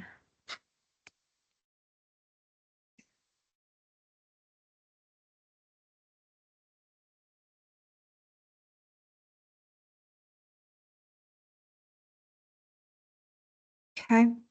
Is there anything else geologically or structurally different in the wells located in 21 South and Township 18 South? Oh, yeah. So across this entire area, the basin deepens as you move to the south. So you'll have greater depths, higher pressures. Each reservoir tends to thicken. We have differences in porosity, and we also have differences in major structural features. So as I mentioned before, Antelope Ridge starts to come in around 21 South on the eastern side of this box, which tends to affect many different reservoir properties such as oil cut. So it's fair to say that wells to the south will outperform wells drilled to the north, correct? Yes, that's what we've observed. Okay. I want to go to one last exhibit that I wanted to discuss with you in questioning. And I'm going to turn to your exhibit B, I believe it is your exhibit B8. Is this an exhibit that you prepared? Yes. Could you please walk us through this exhibit and in particular the red dashed lines that are marked in the middle of the exhibit? Yes, this is a structural cross-section going across our turnpike development in sections 32 and 33. I'm showing where our landing zones are in the bold black lines, and the red dashed lines denote the base of contract area A, which is just below our upper second sand landing, and then the base of contract area B, which is at the top of the wolf camp. Okay. And do you notice any frac baffles present within the Bone Spring Formation? Yeah, so I've shown a gamma ray log in my first track, which is on the left of each log that I'm showing. And I'm coloring gamma ray kind of by lithology. So yellow is more of a sandstone reservoir. Blue is carbonate, which is very tight generally and not a reservoir. It's not something we target. And then brown would be shale. So that's down in the Wolf Camp. Okay. And in your opinion, is there a sufficient frac baffle between the base of what you've noted as contract area A and contract area B? Yes, so going back to the gamma ray log, again, I've colored blue to represent carbonate, and it's represented by low gamma ray, high resistivity, and low neutron and density. This is a tight formation. And so within the second sand itself, between our upper sand landing and our lower, there is a frac baffle that exists. And it is over 100 feet thick. And we do see porosity decreasing significantly within this carbonate. And so that would impede hydraulic fracture growth. Okay. In your opinion, is this frac baffle sufficient to prevent wells landed in the upper Bone Spring from obtaining production from the lower second Bone Spring? Sorry, the upper second Bone Spring from obtaining production from the lower second Bone Spring intervals? Yeah, I don't see why hydraulic fractures would preferentially grow down, and especially through a frac baffle like this. Okay. In your opinion, is the stress orientation within the subject land suitable for east-west development and north-south development? Yes, that's correct. And in your opinion, is the approval of Magnum Hunter's applications sufficient to prevent waste and protect correlative rights? Yes. Okay, thank you. Thank you, Ms. Bradford. Mr. Feldwart. Good morning. Good morning. I guess I'm going to share here.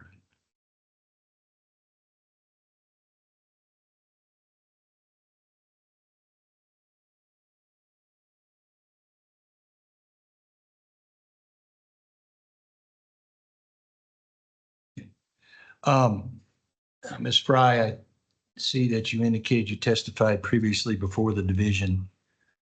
Was that a Stacy Mueller? Yeah, it's my last name changed. Okay, got it. All right, thank you, because I was trying to figure that out. Okay, pretty. Now, you would agree with me that stress orientation is important when you try to orient your wells, correct? Yes. Okay, and that knowing the stress orientation and properly orienting your wells is necessary to prevent waste? Yes. Okay. And when I looked at your exhibit B2, you looked at the Lundsey and Zoback map, and then as you put it, you did an estimate, you interpolated and did an estimate of what might be occurring in our subject acreage. Yes. Okay. And you mentioned then that there's an actual data point, I think you said 14 miles to the west? Yes, that cluster of SH Max bold lines over to the west is about 14 miles away. Okay. So then if I look to the data point to the east, you said that was closer, right? About 13 miles. Okay. And that data point would indicate that in order to prevent waste, you would need your well orientation to be stand up. We can agree to that? If you were to drill over there, that would be correct. Okay. And then when I go to the next closest data point on here to the south, you said that was about the same distance, 13 miles? Yes. Okay. And you would agree with me that that would indicate that if you were going to drill there, you would want your well oriented in a stand-up fashion to prevent waste? Yes, if you drill to the south. Okay. At what degree are you comfortable drilling either north-south or east-west? Ooh, that's tough because that relies on the degree of anisotropy as well. It's not just the angle of SH max. You also need to look at the difference between your minimum and maximum horizontal stress. And so if there was a high degree of anisotropy, then you would expect your hydraulic fractures to be more linear. And in that case, it would matter more what angle you would be determining in a stand up or lay down. However, if there's low anisotropy, it means your hydraulic fractures are more likely to appear kind of in a cloud form, if you've ever looked at microseismic. Therefore, it matters a lot less. So it's hard to determine a specific angle unless you know the degree of anisotropy. So in this particular area, let's just focus on the subject acreage. Do you have enough knowledge there to know at what degree you would be comfortable going north, south, or east, west? I do not. You do not? I don't, because we don't know the degree of anisotropy up there. However, Zoback does state in his paper that where there is a rapid rotation, there seems to be low anisotropy, which would mean that the stress direction would matter less. So is it your testimony, though, that you believe that this area that's at issue here, that it has a 45-degree orientation? That would be what the best available data is telling us. Yeah, Okay, telling you. correct. Okay. And you believe that that degree is therefore necessary in order to be comfortable that you would be able to drill either stand up or lay down? Right, that angle, yes. Okay, all right. When I see your suggestion here about the degrees, that first arrow would be what, 45 degrees roughly? Around there, yeah. Okay. If I go down to the next arrow, what's that degree? It's difficult to tell without putting it on top of the stress diagram as I have in Exhibit B3. Let me ask you this, greater than 45 degree? Yes, Okay. And then the third arrow down would be greater than 45 degree. correct. Okay, all right, thank you. Now, if I look at, let's take our exhibit C1. How far, if I look at the yellow star where you believe the stress orientation is at 45 degrees, how far south does that particular orientation that allows you, in your opinion, to go north, south, or east, west, how far down does that go on this particular map? How many townships down? I think that I would not be able to answer that question without a closer data point. And that's kind of the whole issue with using that public paper alone, is that there's a large data gap. So it's difficult to tell between the subject lands and all the way down to that southern data point that's in that paper, what the stress direction might be. So I'm looking at just our exhibit, right? I see 18 south, 34 east. Okay. Is it your opinion that there's a 45-degree orientation in that township? Yes, around there, yes. Okay. Now, if I go in 19 south, 34 east, what's your opinion there? It would be a little greater than 45 degrees, Okay. but I don't know how much greater because there's no data. Okay. All right.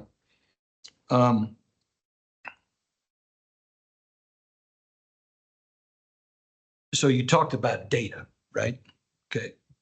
So would you agree with me that if you look at the orientation used by operators in this area, that would be an indication of what the stress orientation is based on what other operators have studied?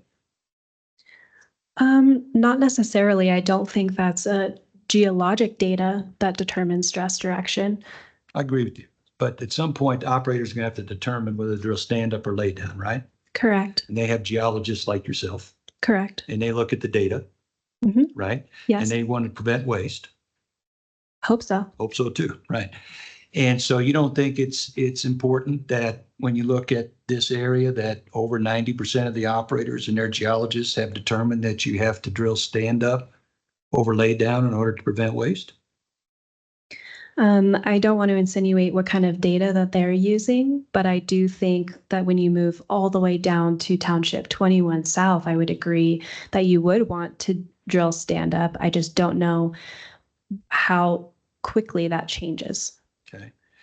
Then the other data that we have, right, is the degradation analysis that was done by MRC, correct? Correct. That would be an indication of whether you need stand up or lay down, wouldn't it? It would if you filter the data correctly. Okay. And then we also have the degradation analysis that was done by Avant, Correct. right? And that would be an indication of whether you need to drill stand up or lay down in order to prevent waste, correct? Correct, as long as they filter the data correctly. Okay.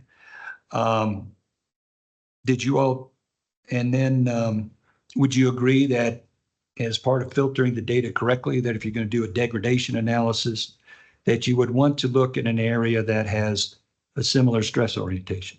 Yes. Okay. So you wouldn't, for example, want to take this map and turn it and include areas that clearly have a different stress orientation? I don't agree with that.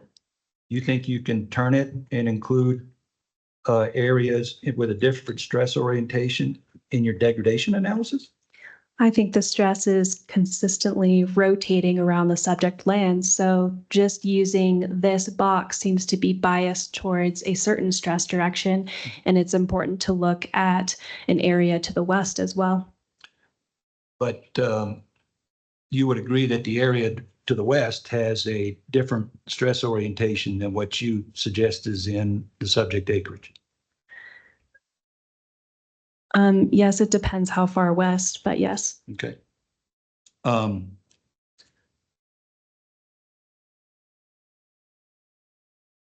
Now, when Cimarex is proposing its wells, does Cimarex try to orient their wells in a fashion that is going to be conducive to the stress orientation and therefore prevent waste? Yes. Okay.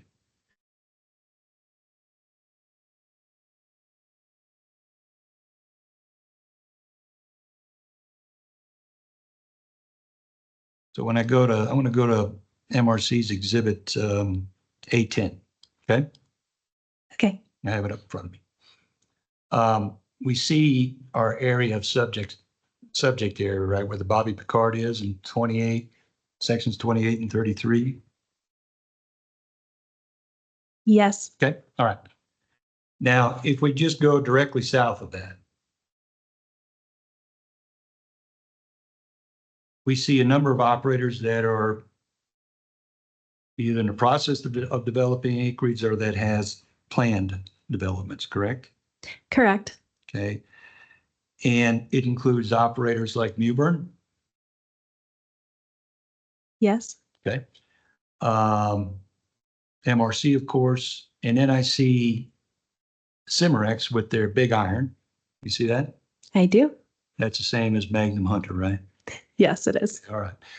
Then I see the Cimarex Mescalero Ridge wells.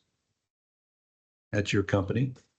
I see the Cimarex Chaparral wells. That's your company, right? Yes. Okay. I see the Cimarex Capadonis wells.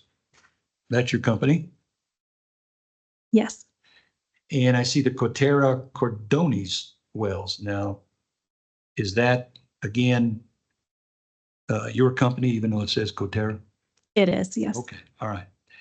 So when I look just directly south of this acreage, your company, along with others, are not drilling laydown wells, they're drilling stand-up wells. Correct. Okay. All right.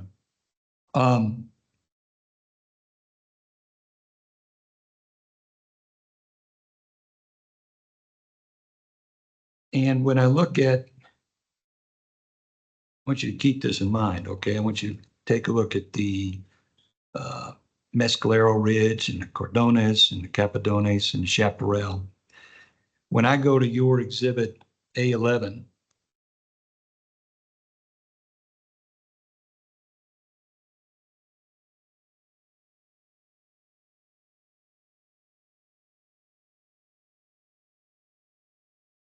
we see that for the Mescalero Ridge area, just directly south of the subject area, Cimarex is choosing to orient their wells stand up, even though they own acreage that would allow a laydown, correct? Didn't the yellow box acreage that Cimarex owns? It is, yes. I'm not sure specifically about Mescalero Ridge, just because we have other operators in the area that are kind of constraining where we can drill. Has the, but it would seem to indicate that you would have ownership that would allow lay down over stand up if that's what you really want to do. Again, maybe not specifically at Mescalero Ridge. What about the Chapadonis? I think maybe it'd be more helpful to show the wells that are already drilled in this area, because Chapadonis is another one that we're kind of constrained by what's already drilled, and a lot of those are drilled as stand-up Third Bone Spring wells nearby. By And so- other operators? Correct. So we've chosen to do stand up. Yes. Okay. What about your Stacy's well down there? You're drilling stand up there? Or intend to drill stand up? Yes. Okay. Do you have the acreage that would allow you to go east-west or lay down if that's what the company thought was appropriate? No, because there are other wells drilled nearby. Stand up. Correct. Okay. Mr. Felderworth, this is getting a little repetitive. Gotcha. Okay.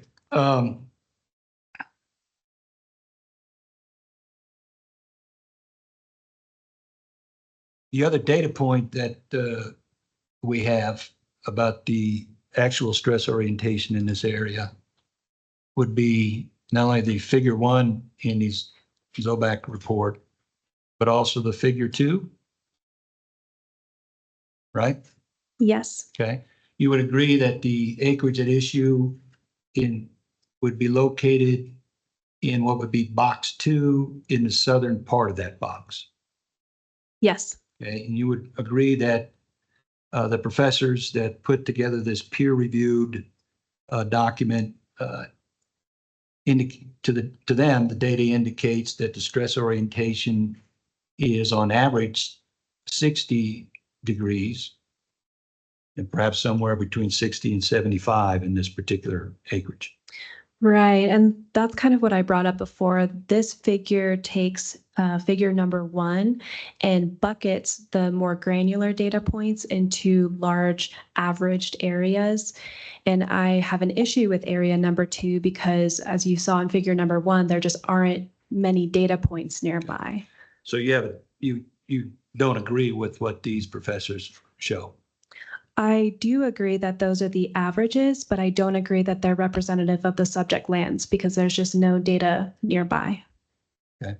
So you disagree with them suggesting that box 2 has an average stress orientation of 60 degrees?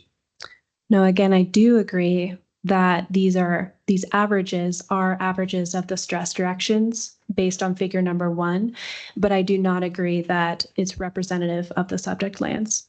Okay. Now, you testified before this division in August of last year. Do you remember that Yes. series of cases? Yes, I do. Remember what cases? That would be, I think that was the Mighty Pheasant, Loosey Goosey. I don't know the case numbers. I think you're right. Okay. Mighty Pheasant, Loosey Goosey. Okay. And that was acreage just little over one township away to the south? I'd have to look at the map again, but it is to the south, yes. So we see in MRC's exhibit A10, the discussion, the development we just talked about. Your Loosey Goosey would be just to the south of your Chaparral, correct? That's correct. Down there in which sections? Uh, 4958. Okay, so just south of all this stand-up development. Do you recall informing the division as to what you thought the stress orientation is in this area just to the south of the subject area? Down there, the stress continues to rotate and it's probably closer to a north 60, 65 degrees east orientation. Do you remember what you told the division? I do not. Do you recall providing the division with a map that contained a line showing your interpretation of the stress orientation? I don't remember that exhibit specifically, but I know we do generally have to provide stress direction information. Okay, would it be helpful for you to see that map? I'm not sure because my argument isn't that I east. understand. My question is, you don't recall exactly what you told them? As far as the exact angle on the stress direction, no. Okay. All right, let me bring up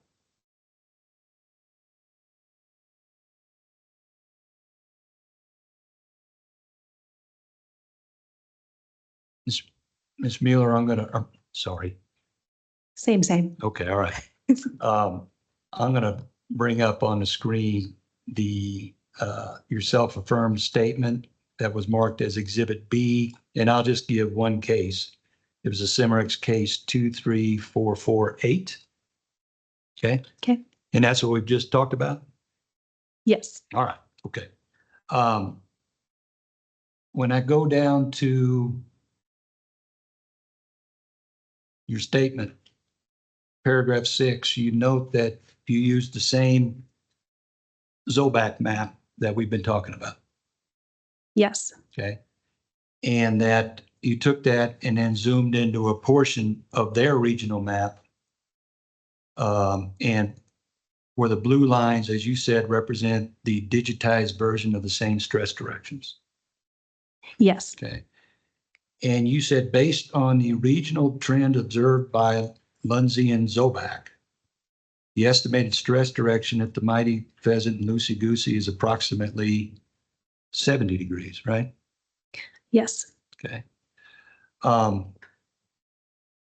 When I go to your map,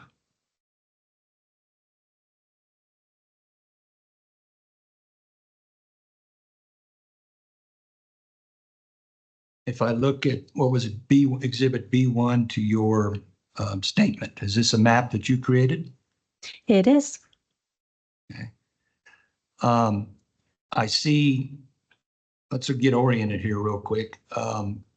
If we see that cluster of data points to the west that you have been referencing. Do you see that in blue? Yes. So now they're in blue, not in black.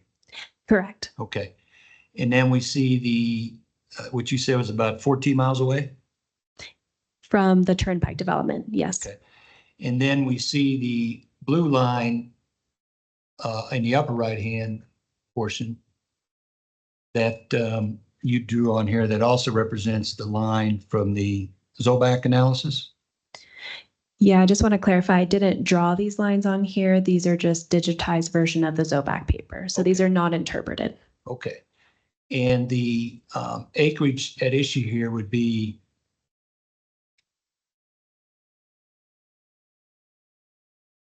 18 south, 34 east? Yes. Okay, so just to the left of that blue line. About 13 miles to the west. Yes. Okay, all right. And then we also see the other digitized data points from the Zobac analysis on here, right? Yes. Now, that line then would represent your 70 degrees. Yes, at the Mighty Pheasant and Loosey Goosey development. Okay. And if I take a look at that line, it's just at the bottom edge of the cluster of lines to the west, right? Yeah, the black dashed line is, again, it's representative of the mighty pheasant. So more like 20 south, 34 east. It's not, it might be misrepresented as being drawn above the box. I just didn't want to cover the box. Okay. That's why I drew it there. But the box then would be right at the, if I go west from the box, it's right at the bottom of that cluster of markings, Yes. right? Okay. So then if I take that and I go back to your map, so let's keep that oriented. And I go back to your, I'm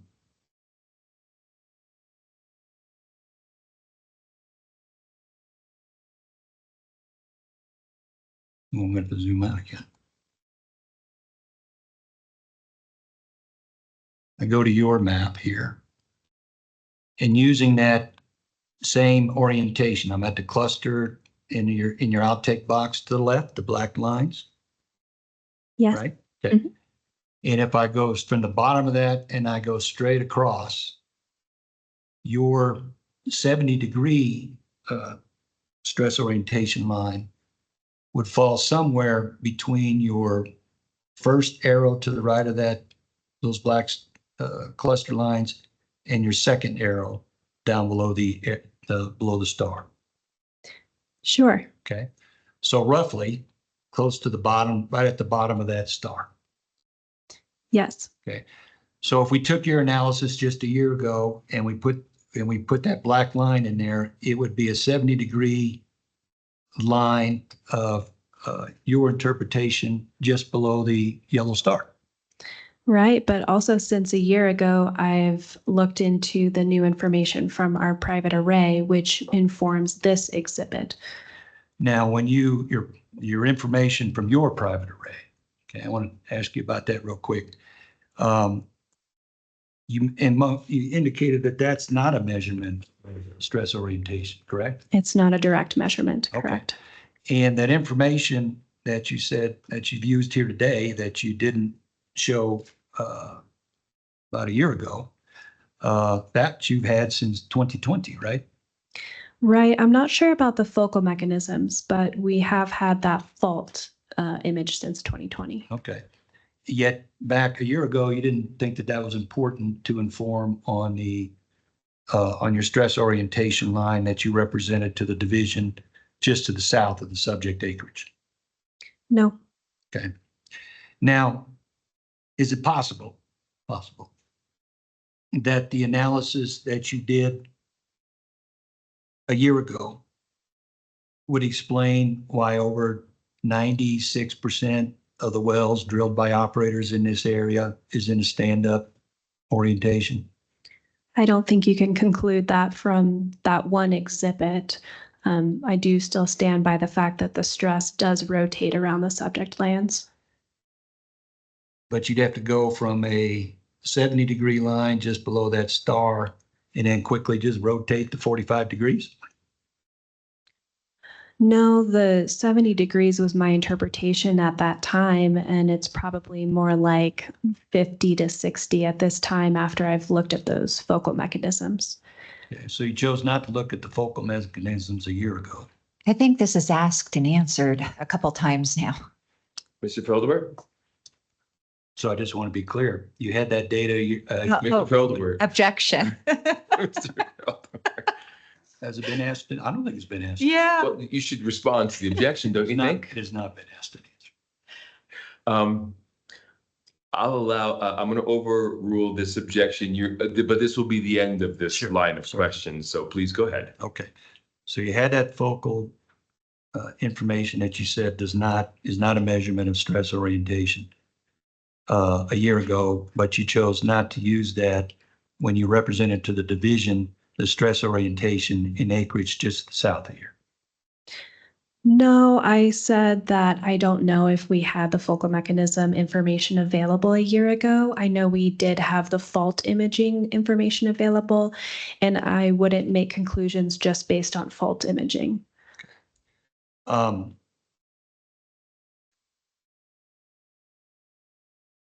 other thing about your or let me ask you this. You mentioned in your paragraph 17, I think it was yours, of your statement.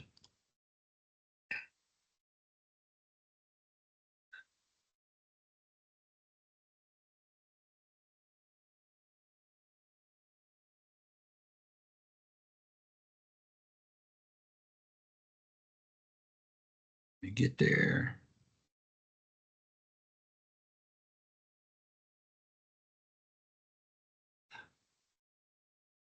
Did you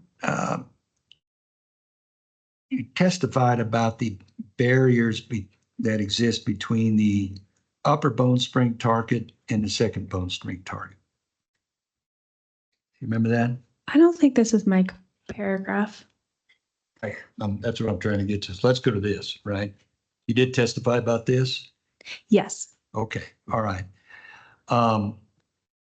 And did you mean to suggest that if you don't, that MRC was going to orphan the upper bone spring target area if it initially develops the lower bone spring target area? That was your word, right? Right. So if they don't drill the upper second sand and they only drill the lower second sand, they would be orphaning the Okay. upper landing zone. Okay. But you agree that there's no need to simultaneously develop those two zones? I agree with that. Okay. Yes.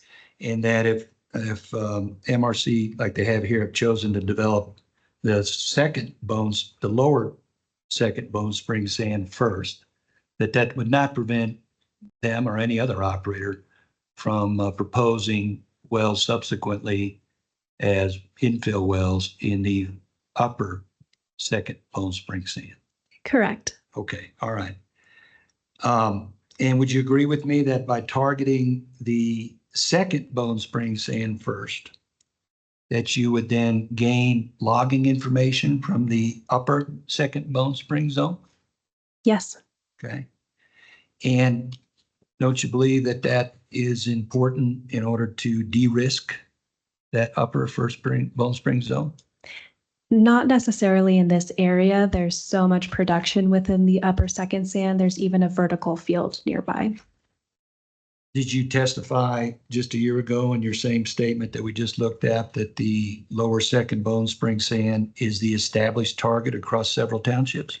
That's a different area. The upper second sand is much more discontinuous, and the highest quality upper second sand is up in this area and not necessarily down in the other area. We would need to de-risk it there. So let me step back. I think my question was, didn't you testify that the lower second bone spring sand is the established target across several townships? Yes, more so related to the Mighty Pheasant Loosey Goosey area.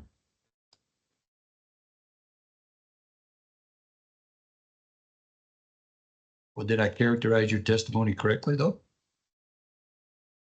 I don't remember exactly what I said, Okay. but Let's go to your statement then. I'm sorry. Okay.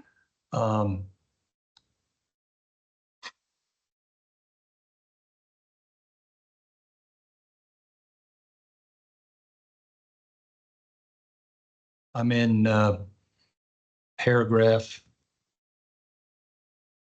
9 of the statement you provided less than a year ago. It's got it up on the screen for you. You see it? yes, And didn't you testify that the lower second sand is the established target across several townships? yes, Okay. And then you go on to testify that the upper second sand is a target that Cimerex has investigated and determined to be too risky to drill before collecting data, as it pertains to Mighty Pheasant and Loosey Goosey, yes. which is just a little over a township to the south. A lot can change in a township. Okay. And that you also testified that it would be prudent to, if you can, drill through that first bone spring sand and obtain logging data before you go up and develop it. Where it's riskier, yes, I definitely believe that. Okay. So you would understand then why MRC would be interested perhaps in developing the lower the lower second Bone Spring sand first, because that would allow them to get information on the upper second Bone Spring sand. Sure. Okay.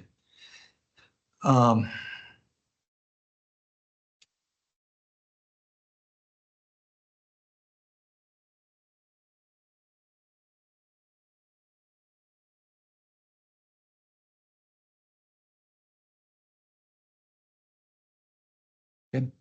Thank you for your time. Thank you. Mr. Holliday and Mr. McClure, I'd like to finish the cross-examination of this witness before we go to lunch. Is that acceptable to everyone here? Okay, good. That will then leave 2 more witnesses for you, Ms. Bradford? I thought so. And then we have to deal with rebuttal cases. So I think we're going to plan on being here for the rest of the day. Whether we finish today is in question, but I sure hope the parties cooperate with each other to make that happen. So, Mr. Holliday. Okay, well, I'll be brief. I just have a few questions. If we could go back to Cimarex's Exhibit B8. I can drive for you. Thank you. Quick. Thank you. There you go. I'm not licensed to drive yet. Got my learner's permit. Okay, so if we look at this, wait, I may have written down the wrong slide here. Hang on one second.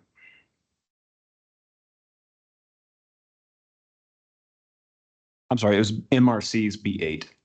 Apologize, that's the confusion. Give me a minute.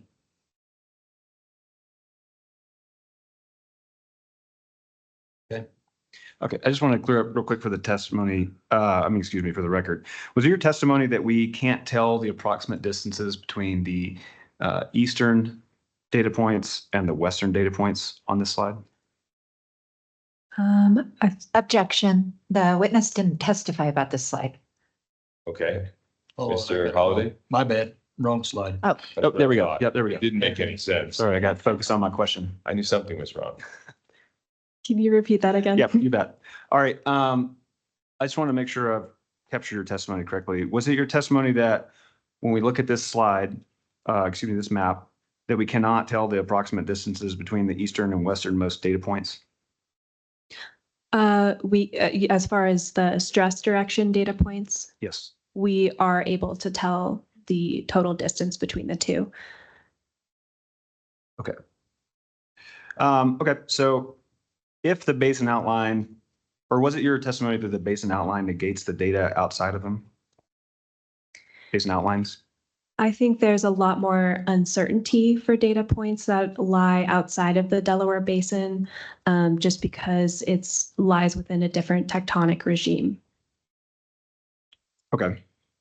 Then why then, in your opinion, does the data stay relatively consistent as we move from the Delaware Basin across the Central Basin platform into the Midland? As we move west to east, why does that data stay relatively consistent? I think we see a slight tilt, especially moving from the Eastern Delaware Basin onto the Central Basin platform. I don't think it stays completely consistent, but for this particular data point, it's just one data point. It's really difficult to tell what stress might be doing in other areas outside the basin up here. Okay, so sticking with this, B8, what does the gamma ray log measure?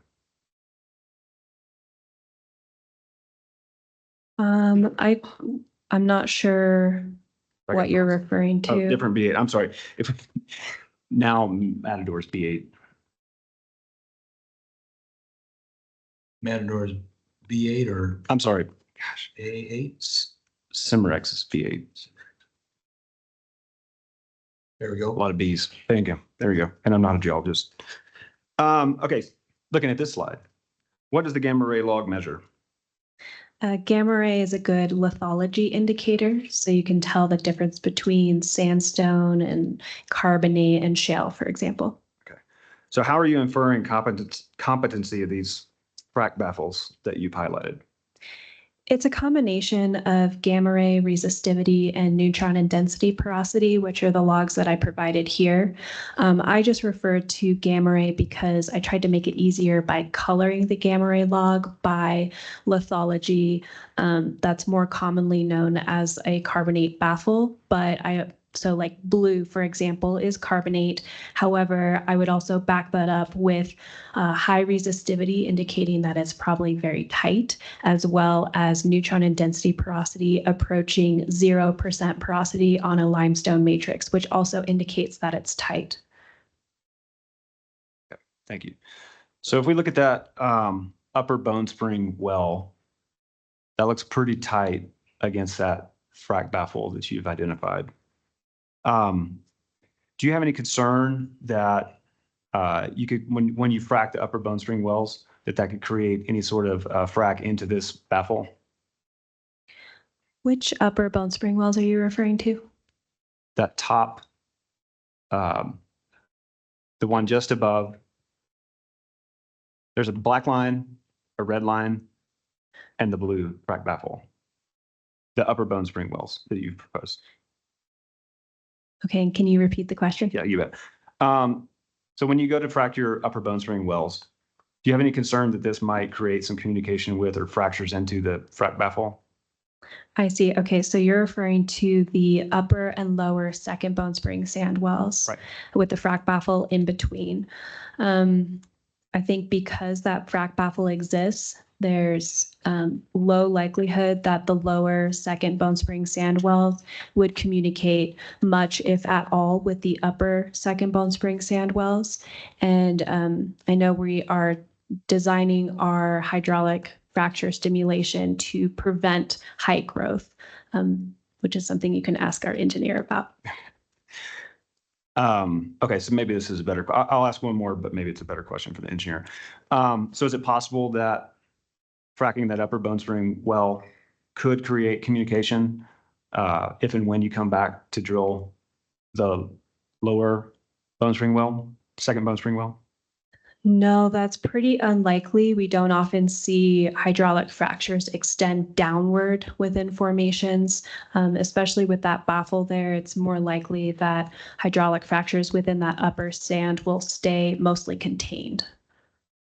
Okay, so you don't have any concerns about the competency of that barrier?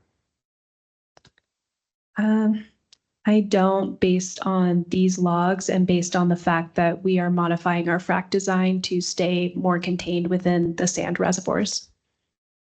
Okay. If it were to be compromised, would that cause depletion concerns for the second Bone Spring, lower Bone Spring wells? Objection. The witness just testified that it was unlikely to be compromised. So it's assuming facts, not in evidence. It's the same.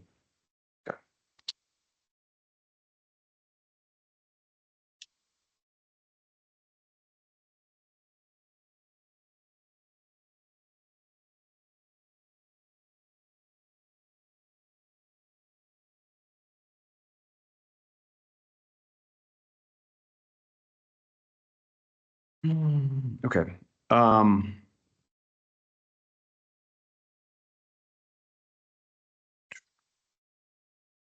believe that's all the questions I have. Thank you. Mr. McClure? I have no questions for this expert, Mr. Hearing Examiner. Thank you. Ms. Bradford, any redirect? I just have like two Go ahead. redirect questions. Mike, could I share my screen? Sure. Thank you.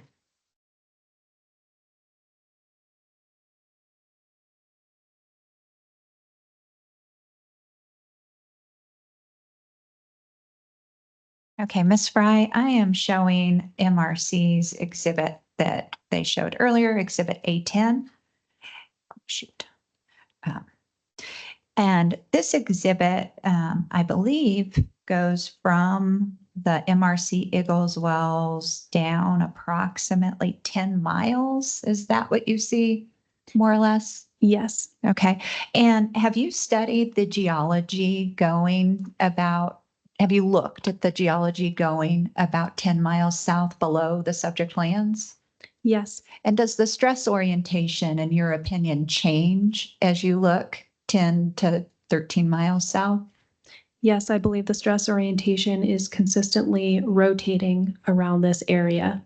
Okay. And there was a lot of testimony earlier about your prior testimony in the loosey-goosey and mighty pheasant cases.